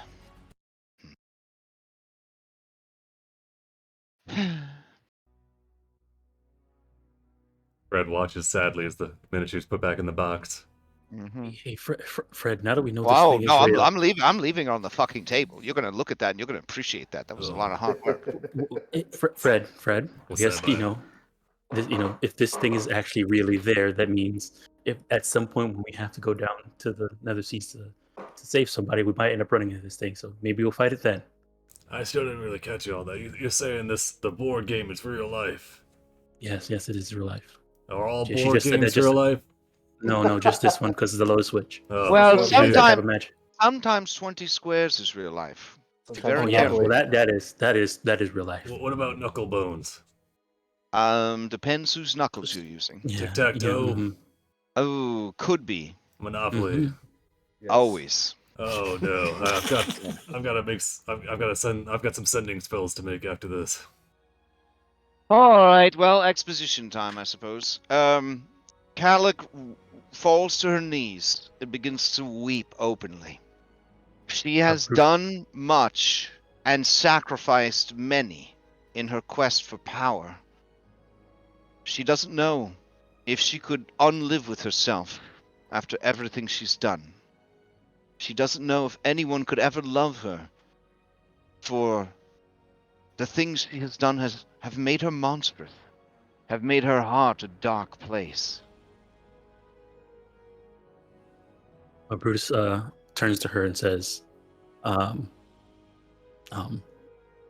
there's always one thing to light the darkness.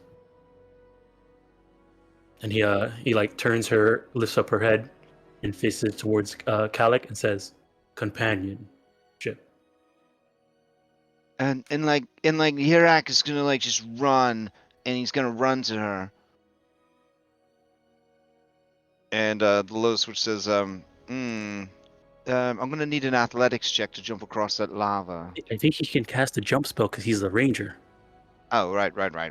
Sorry, I'm a little bloodthirsty. Really the All right. best. Yeah, the No, I'm just strongest reminding this Yeah. Nessa.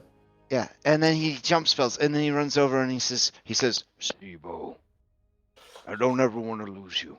I don't want to become a fate, because even if it helps the whole world, It might be selfish of me, but I want to stay with you.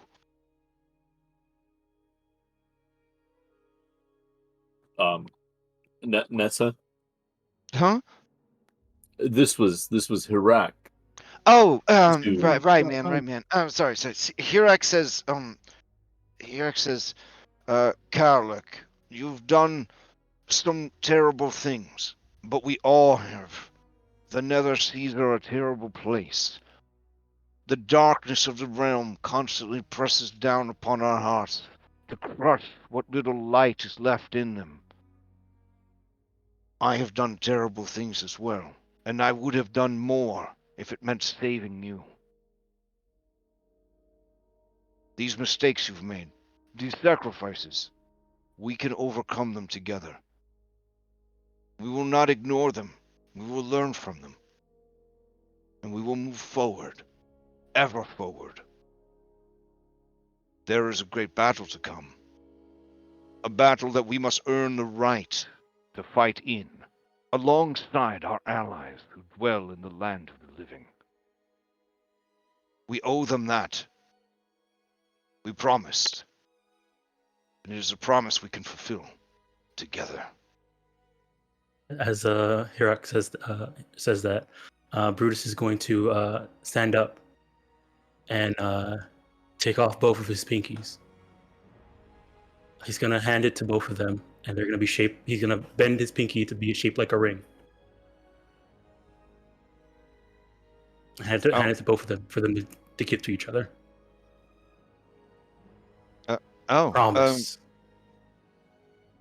Kala continues to weep, and she embraces Hirak.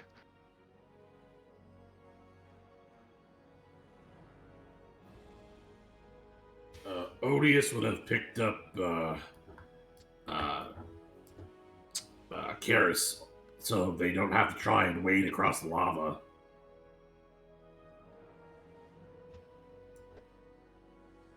From around the corner, you hear the three voices, one infernal, one celestial, and one primordial say, does anyone want to fight, just in case? I'm just asking.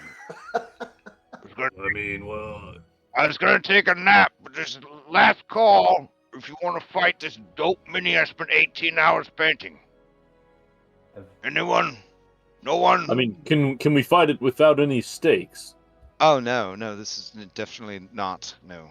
Somebody has steak. Okay, probably not then. You know what, though? I mean, it'd be kind of just like for fun. I mean, you want to try to fight it for fun?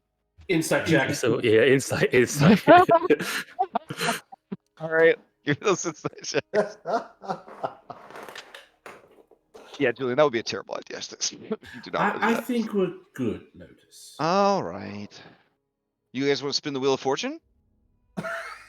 I still actually have the thing from last time. I know you can have more though. I think Like, what's the last cost? time we got we were hunted by a Geigen. I mean, that's sometimes that's how the cookie crumbles, baby. I was a midget. Right, but if we don't spill the Wheel of Fortune, just normal bad shit will happen to us. I was like 2 inches tall for a long time. Yeah, that was great. Yeah, Weebo. All right. Yeah, All right. yeah. It slinks back down into the lava. All right, back to the scene. Kalik takes the pinky ring from Brutus, and she reaches for Hirak's hand. Nessa? Nessa, sorry, Hirak, holds up his hand. Oh, okay. And then Kalik places a ring of bone upon his fingy and says, Hirak, I promise I'll never leave you again. We will always be together and always fight side by side.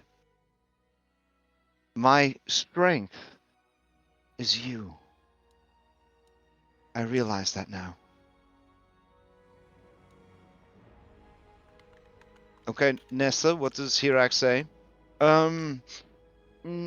Hirak is going to say, he's going to say, even though you are my bonded rider, It has made me the happiest woman in the world that you would want to marry me. Thank you so much. We will have little Haponi babies together. I just know it.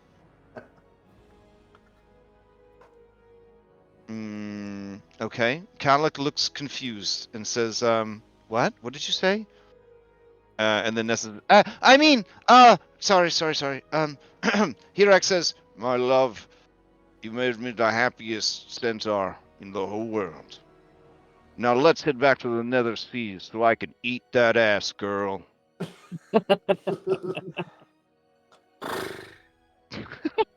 God dang. Yeah. Oren's got a grim smile on his face as he looks between Hirak and Kalik. He nods to both of them, saying, I'm glad that you were able to come back from the edge, Kalik. But Hirak is right. We do need to return where we belong. Typhon and beyond that, the world of the living is beyond us for the time being. She looks at you and she says, yes, for now. But the warden has promised that whoever wins the upcoming championship will be allowed to return to the surface and fight in the great war that is to come, on whichever side they choose. And I will be there to fight alongside the heroes of prophecy. Wish you well in that endeavor.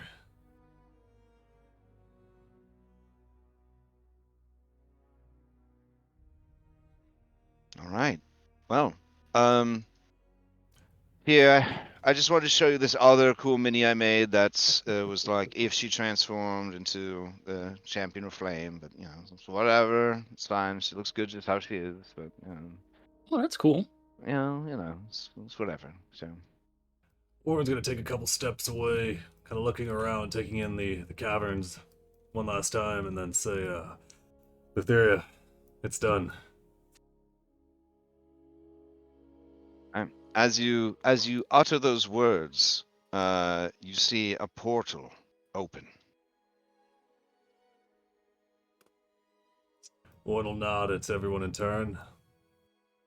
Thank Steve you all. Dion will walk over, Thank you all for your assistance. give with him this. a big hug, giant hug. Aw, give Orin a giant hug. Yeah. Nice. Yeah, it's good to see you Garrus, too. seeing Brief this, Dion. will also take advantage of the situation to give Orin a giant hug. Oh, all right. You hear? Because Odious is a giant, will give Orin a giant hug. Wow, this is a little out of left field, but all right. You hear the rapid snapping of fingers, and each of you has your consciousness transported into the characters, so that you might feel the real hug of the real Orin for but a moment. It's cold. Except you, Maya, because you don't have any nervous system. That's, So what It's you're okay. saying is she got boned on this deal. Absolutely. Mhm. Nice. It's okay. She knew what she was doing this entire time. Friendship. Friendship. Hirak says, Anessa says, Hirak says, one moment, baby. I need to hug this man. The hug is it's cold with a slight bit of warmth from the center. Let me see. Now to know what's going on, Brutus is gonna kneel down to Orin and say, Orin, your friends are always thinking about you, and at some point you will see them again.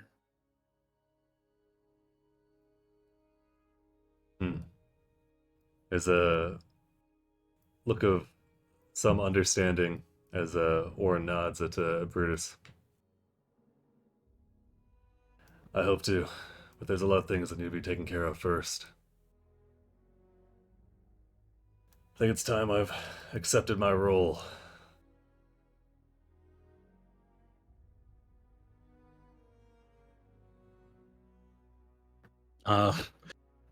Also knowing what's going on, does Does Hirok have any mistletoe on him from the mistletoe that Maya gave him from way back?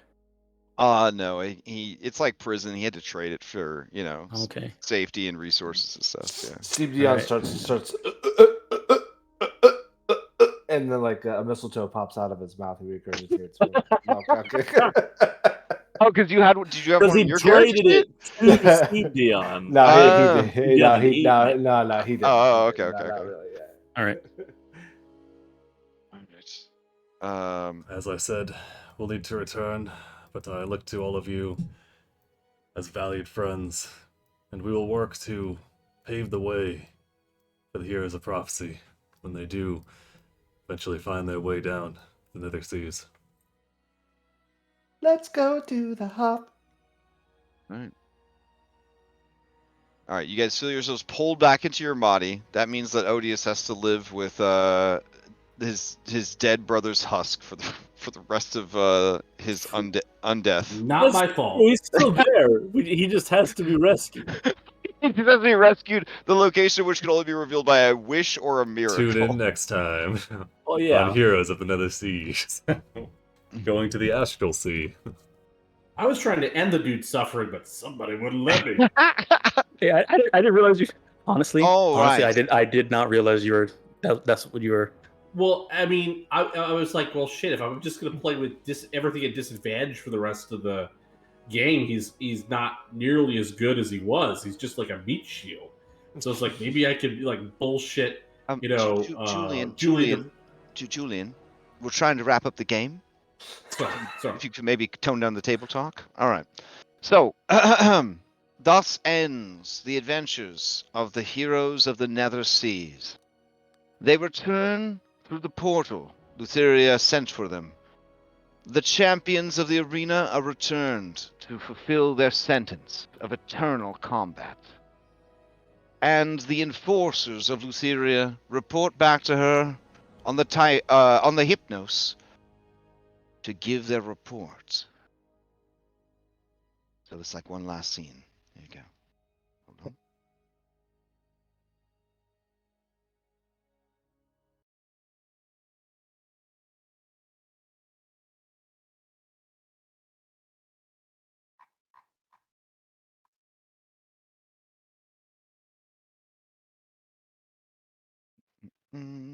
on. Right. Let's see. Hold on. I think I have a song for this.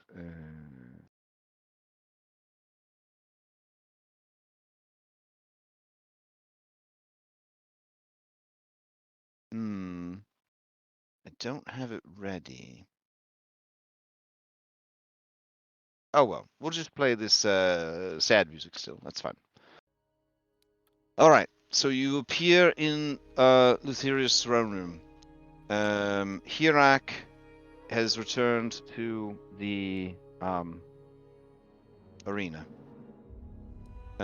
Brutus, Karis, Orin, and Odious, you stand before mighty Lutheria. She stares down at you from her throne. You see the statues of two winged celestials. They seem to resemble in some way the sirens of the current age, but with less bird parts, like more sexy human parts. You would swear that the statues occasionally change position, but only as your eyes look away from them. They seem to be whispering secrets to her. She looks at you with a cold, distant stare, and she says, and I remembered your request. Don't worry, I remembered your request. I will get the voice right this time. She looks down at all of you and she says, Ara, it seems you didn't fuck this one up as bad as you usually do, Orin. I'm very happy.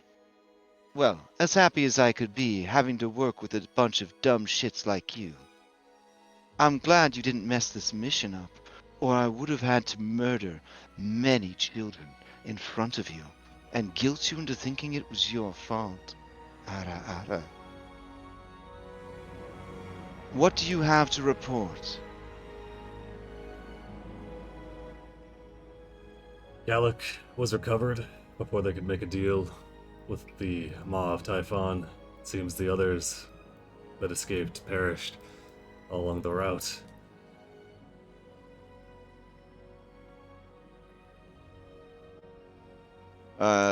These ones here did pose a great help. Karis, Brutus, Odious, and Queepdion, who I believe was lost somewhere along the way.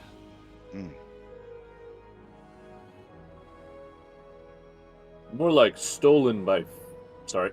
More like stolen by fate. He drew a card and then just sort of stopped. Ah, I see. Well, you have done a good enough job that I will swap out the miniature for the sexy mommy one.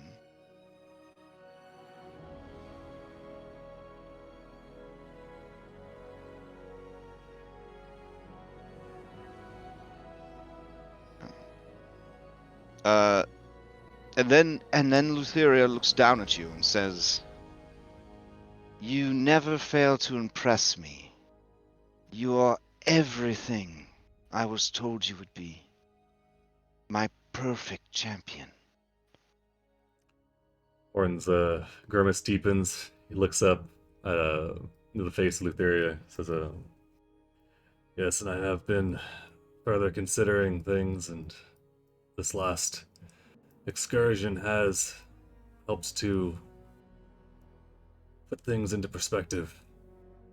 I've done all I can, resisting and working against to avoid fate.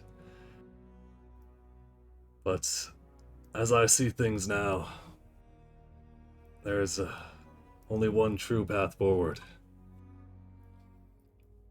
I will accept the role as your champion, Lutheria, if it means that the underworld and the Nether Seas maintain their stability in the times to come." You see her 3 eyes widen in delight. And she says, "Orin, you've made me the happiest woman in all of creation. I accept and name you my champion. And now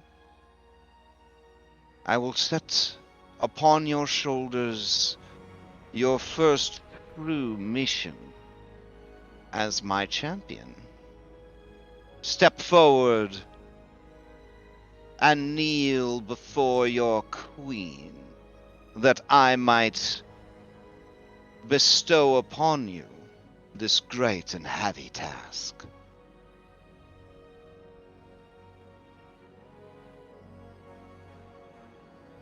Orin warily kind of moves forward, looking to the sides. They've got their shield at the right, like they're kind of the shield, and then their spear across their back. They'll reach up and kind of play with the buckles, staring at Lutheria before finally just kneeling and holding their head up to stare at her.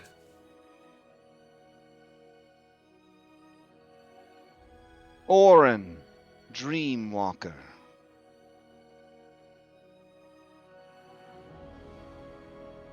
I, Lutheria, Titaness of death and birth, revelry, and much more, claim thee as my champion and bestow upon you your first mission in my service. Kill my brother, Sidon. The fuck? And then she slashes her crystalline scythe across your chest, reverse killing you. Oh, fuck. Okay, shit. All right. Back at the gaming table, Orin, appears on the table.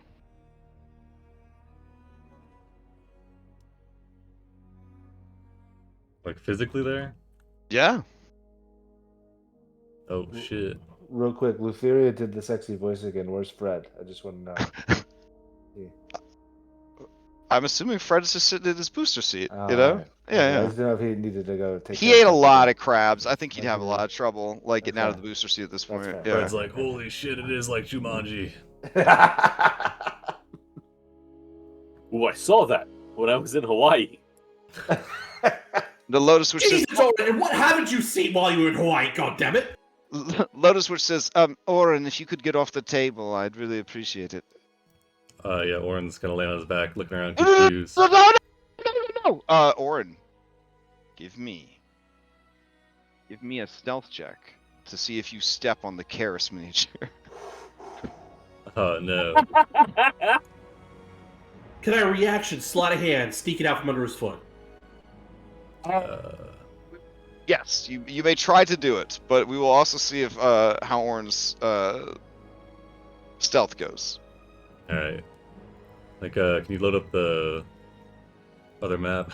Oh, we're not. I'm sorry. I thought I put you guys on the table. Hold on. Here you go. Stealth check. You said stealth? Yeah. Okay. All right. Right, All Jack right. Spider, let's see it. All right. You almost step on the Karis miniature, and don't. You nimbly move off the table without stepping on any of this stuff.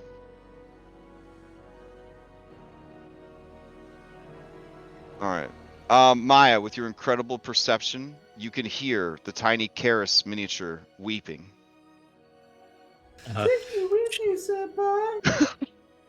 was She's gonna unexpected. ignore that and run up and hug Oren. All right. She didn't get a chance to do it as Brutus. And now with your flesh and stuff, you could feel the hug. Flesh and stuff. I'll be honest, I didn't see that coming. Yeah, I thought it was going to be a while longer before we'd be able to come down and save you, but how did you... Well, I guess we just saw. Yeah, I guess we just saw. Oren's gonna look around. Oren, you have no idea what the fuck they're talking about. What's this? Everything that just transpired was your own actions. It's ridiculous to think that you would be a thought construct controlled by someone else. What are you all talking about? I was in the Theros throne room. Yeah, we were. Were you scrying? Something like that, maybe? Yeah, through the Lotus Witch. You know how she is. Oh, you didn't spin the wheel, did you? No, but No, you no. could! Eugene, go get the wheel! Oh, no. He farts away.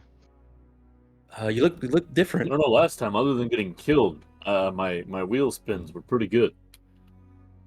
Yeah, Maya, you do too, you look good. What, new hairstyle then? Yeah. Is it illusion magic? No, I'm not cursed anymore. Did you, made it to Yeah, a lot has stuff? happened. Yeah, a lot has happened.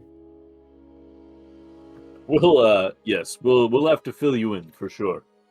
But yeah, Maya's queen now of Themis. And this is Fred. He's helping us. With a PH. Oren's gonna bow Fred. deferentially to Maya. Fred looks up from his crystal tablet. You can tell sounds of Raid Shadow Legends coming from it. He says, "Oh," he says, "Whoa." He says, "I thought you'd when I had you as a thought construct in my mind, I thought you'd be a little bit taller, dude." No. Yeah, I mean, have fun. I mean, you got both these characters. Go for it. I've had to do enough. I've had to do enough self-mastery roleplay tonight. So take it away. Or no, this is if you've been helping these the heroes, I appreciate it. Instead, I've been gone. I don't know how long. But, I'm sure it hasn't been easy. Thank you for protecting them. Fred just shrugs and goes back to his raid. You hear the Lotus Witch murmur to Fred, no, use the boost. Yeah, boost now. All right, yeah. He's like, I've only got so many coins. I can't send you. What? I sent you a gift card already. I used them all. I have re-rolls.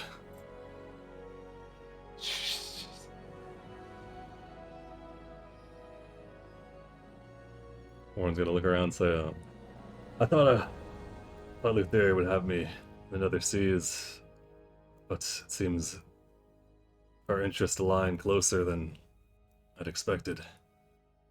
It makes me kind of worried, but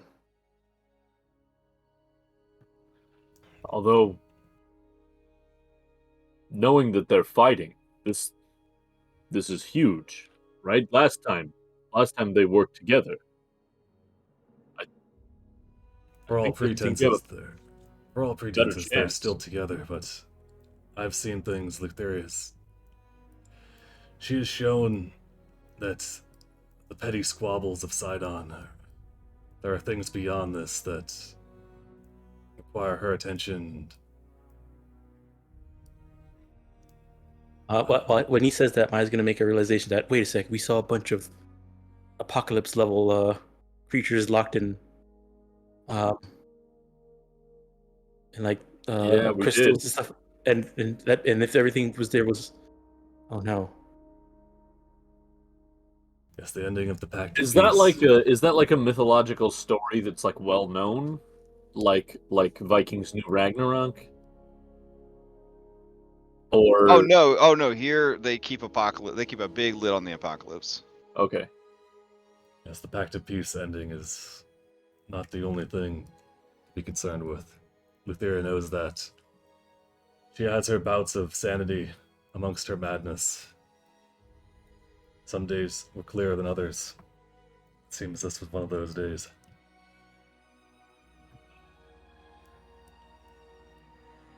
I will represent her and her domain as best I can, but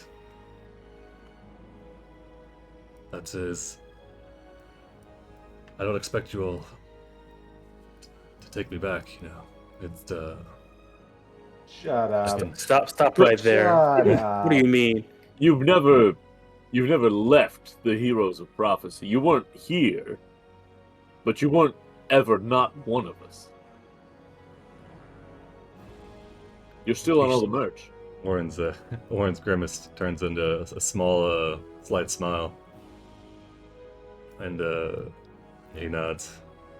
Well, I look forward to Telemachus. He's probably touched all my stuff.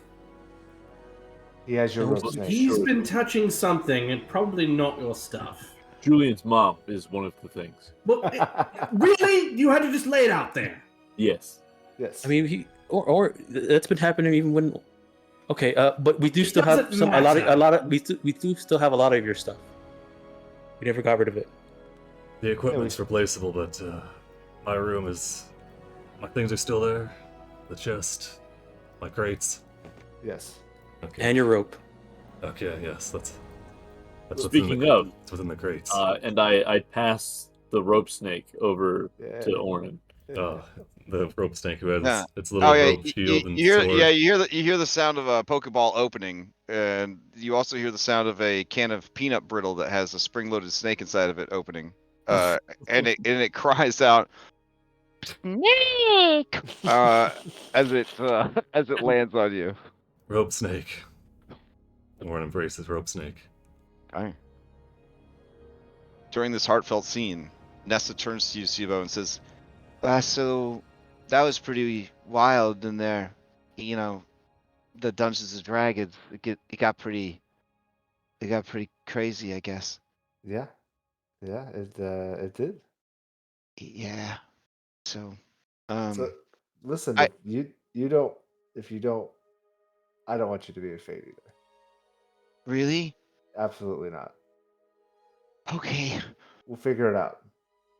But you don't have to. From across the table, looking up from her crystal tablet, the Lotus Witch says, I mean, if you're looking for a fate,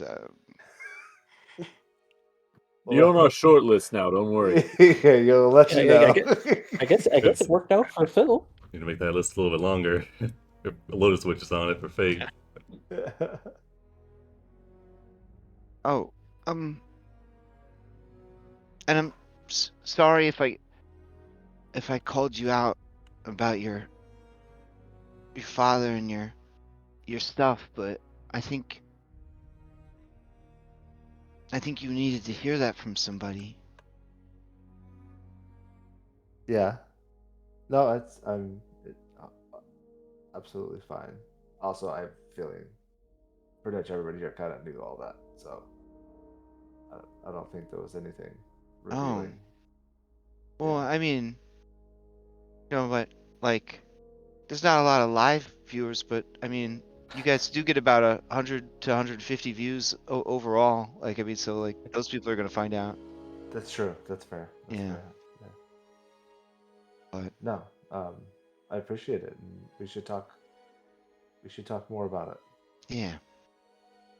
And also, Lois, I'm keeping this. And she holds up the Sibo plushie. Yeah. Yeah, actually, do you have, like, is there a gift shop anywhere? Well, I'm glad you Are there asked. plushies for all of us? Or... Eugene! Looking for a copy of Spider-Man 3, aren't you? I reach into my bag. All right, she says, all right, emotional stuff, blah, blah, blah, blah, blah. All right, you've played 3 sessions of Dungeons & Dragons, fulfilling your requirements to me of my games 3. In exchange, I will answer questions 3. And I'll tell you what, I'll give you 1 whole week to figure out what those 3 questions are. And with that, we'll end the session. All right. Wait. So obviously I would need to get Spider-Man 2 before I get Spider-Man 3, because I just have Spider-Man. Or no, you could just move on to. You're talking about the Tobey Maguire Spider-Mans, right? Yes. Oh yeah, I just Oh, okay. posted up my Tobey Maguire Spider-Man on VHS. Yeah, you should ignore that third one. That's all I'm saying. Adventuring gear. The third one's the best one. Man, one whole gold. The third one had a lot of potential, and there was some good stuff in it. There was some good stuff in there. Let's say that about all of them. A lot of the memes come from the third one. Yeah, exactly. The best memes That's how I on rank rainy my memes movies. are from the third movie. If your product isn't making memes, you're not making history. Right. Yep. See first 3 or 4 seasons of SpongeBob. Mm-hmm. Yep. All right. Well, you've successfully played Dungeons and Dragons inside Dungeons and Dragons. Wow. Yeah. Congratulations. Can we roll Yeah, those? we can play Dungeons and Dragons on the Stormbreaker, and then wind up in another situation where we're playing Dungeons and Dragons. We can Yeah, we did 3 times. We were allowed to take some of the extra starter sets she had. Right? Oh, Fred, the Lotus Witch would approach you, and say, that, so you're looking for big things to fight. Have I got a cool thing to show you? And then she gives you a preview of the final few sessions of the Prime post campaign. Your mind is blown. She says, Let's do it. All Send right. me in. She yeets you through the window into the other timeline, and you are now a BT member of Odyssey Prime. I'm Fred with a PH. Oh, that's amazing. All right, good Oh my thing I don't have goodness. any other characters lying around.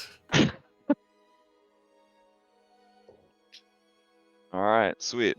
So, on that note, we will end the session, and I guess quick announcements. I've been too busy and tired for announcements. So tomorrow we got level 20 gameplay, Odyssey Prime. Turns out they got a new B team member that will be arriving tomorrow. So that should be exciting. And then Tuesday, Abomination Vaults and Cyberpunk Red. Wednesday, we're gonna keep playing some Cult of the Lamb. It's getting pretty spicy. Had my first death. A little embarrassed, my first death, but I made it pretty far without dying. So we're gonna play some of that.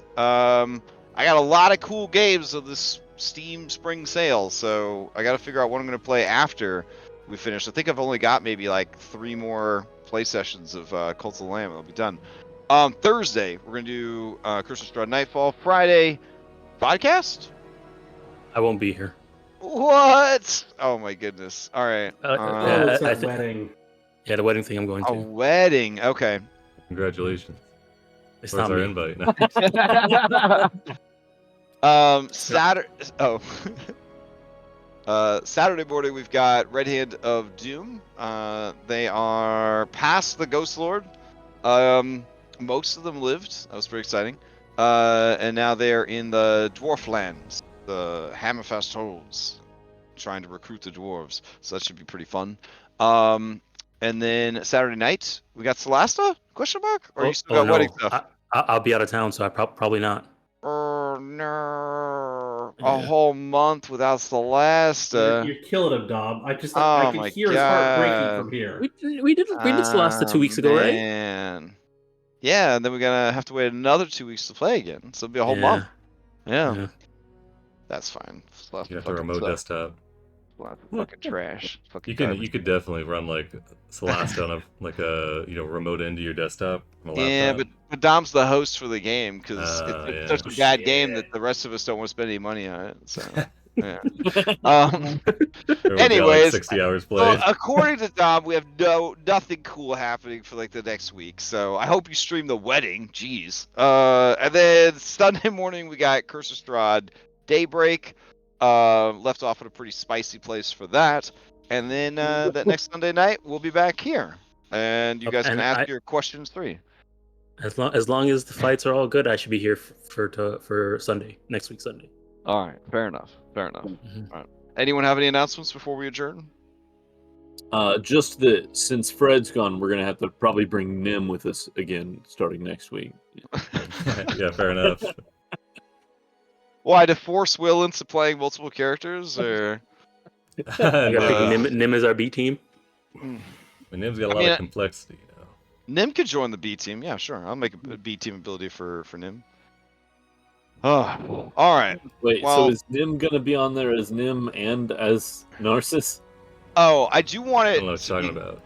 Yeah, I don't know. Yeah, Yeah. I mean, not all of it. Not have you everybody ever seen? knows. Have you ever seen both of them in the same place at once? Yeah, exactly. All right. So, what else? Oh yeah, I'm happy to see you guys reunited. You ask your questions 3 next week. I do want to put it out there that Oren and I met once for essentially just like a theater of the mind, like what's happening in Nether Seas.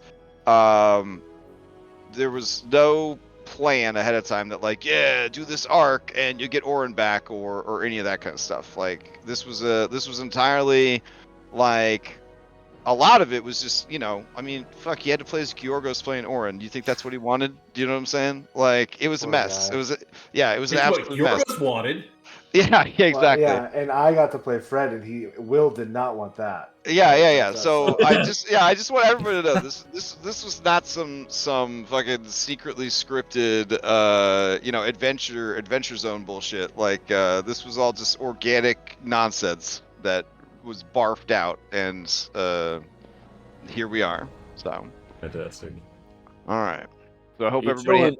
you trying to tell me that the chocolate starfish wasn't intricately planned?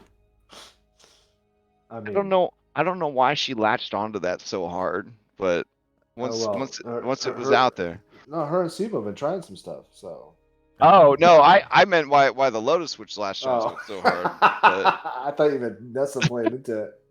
Oh, okay. I know why Nessa and Sibo latched onto it so hard. Jeez. Yeah. I Some mean- fun on Exile Island. some Yeah, shit you happened, is get all I'm that saying. that boy a little step stool and he's at the right height. You know what I'm He's saying? Right in there. Yeah, Warren's Yeah. thinking back and he's like, yeah, here I was acting a little strange on that last adventure.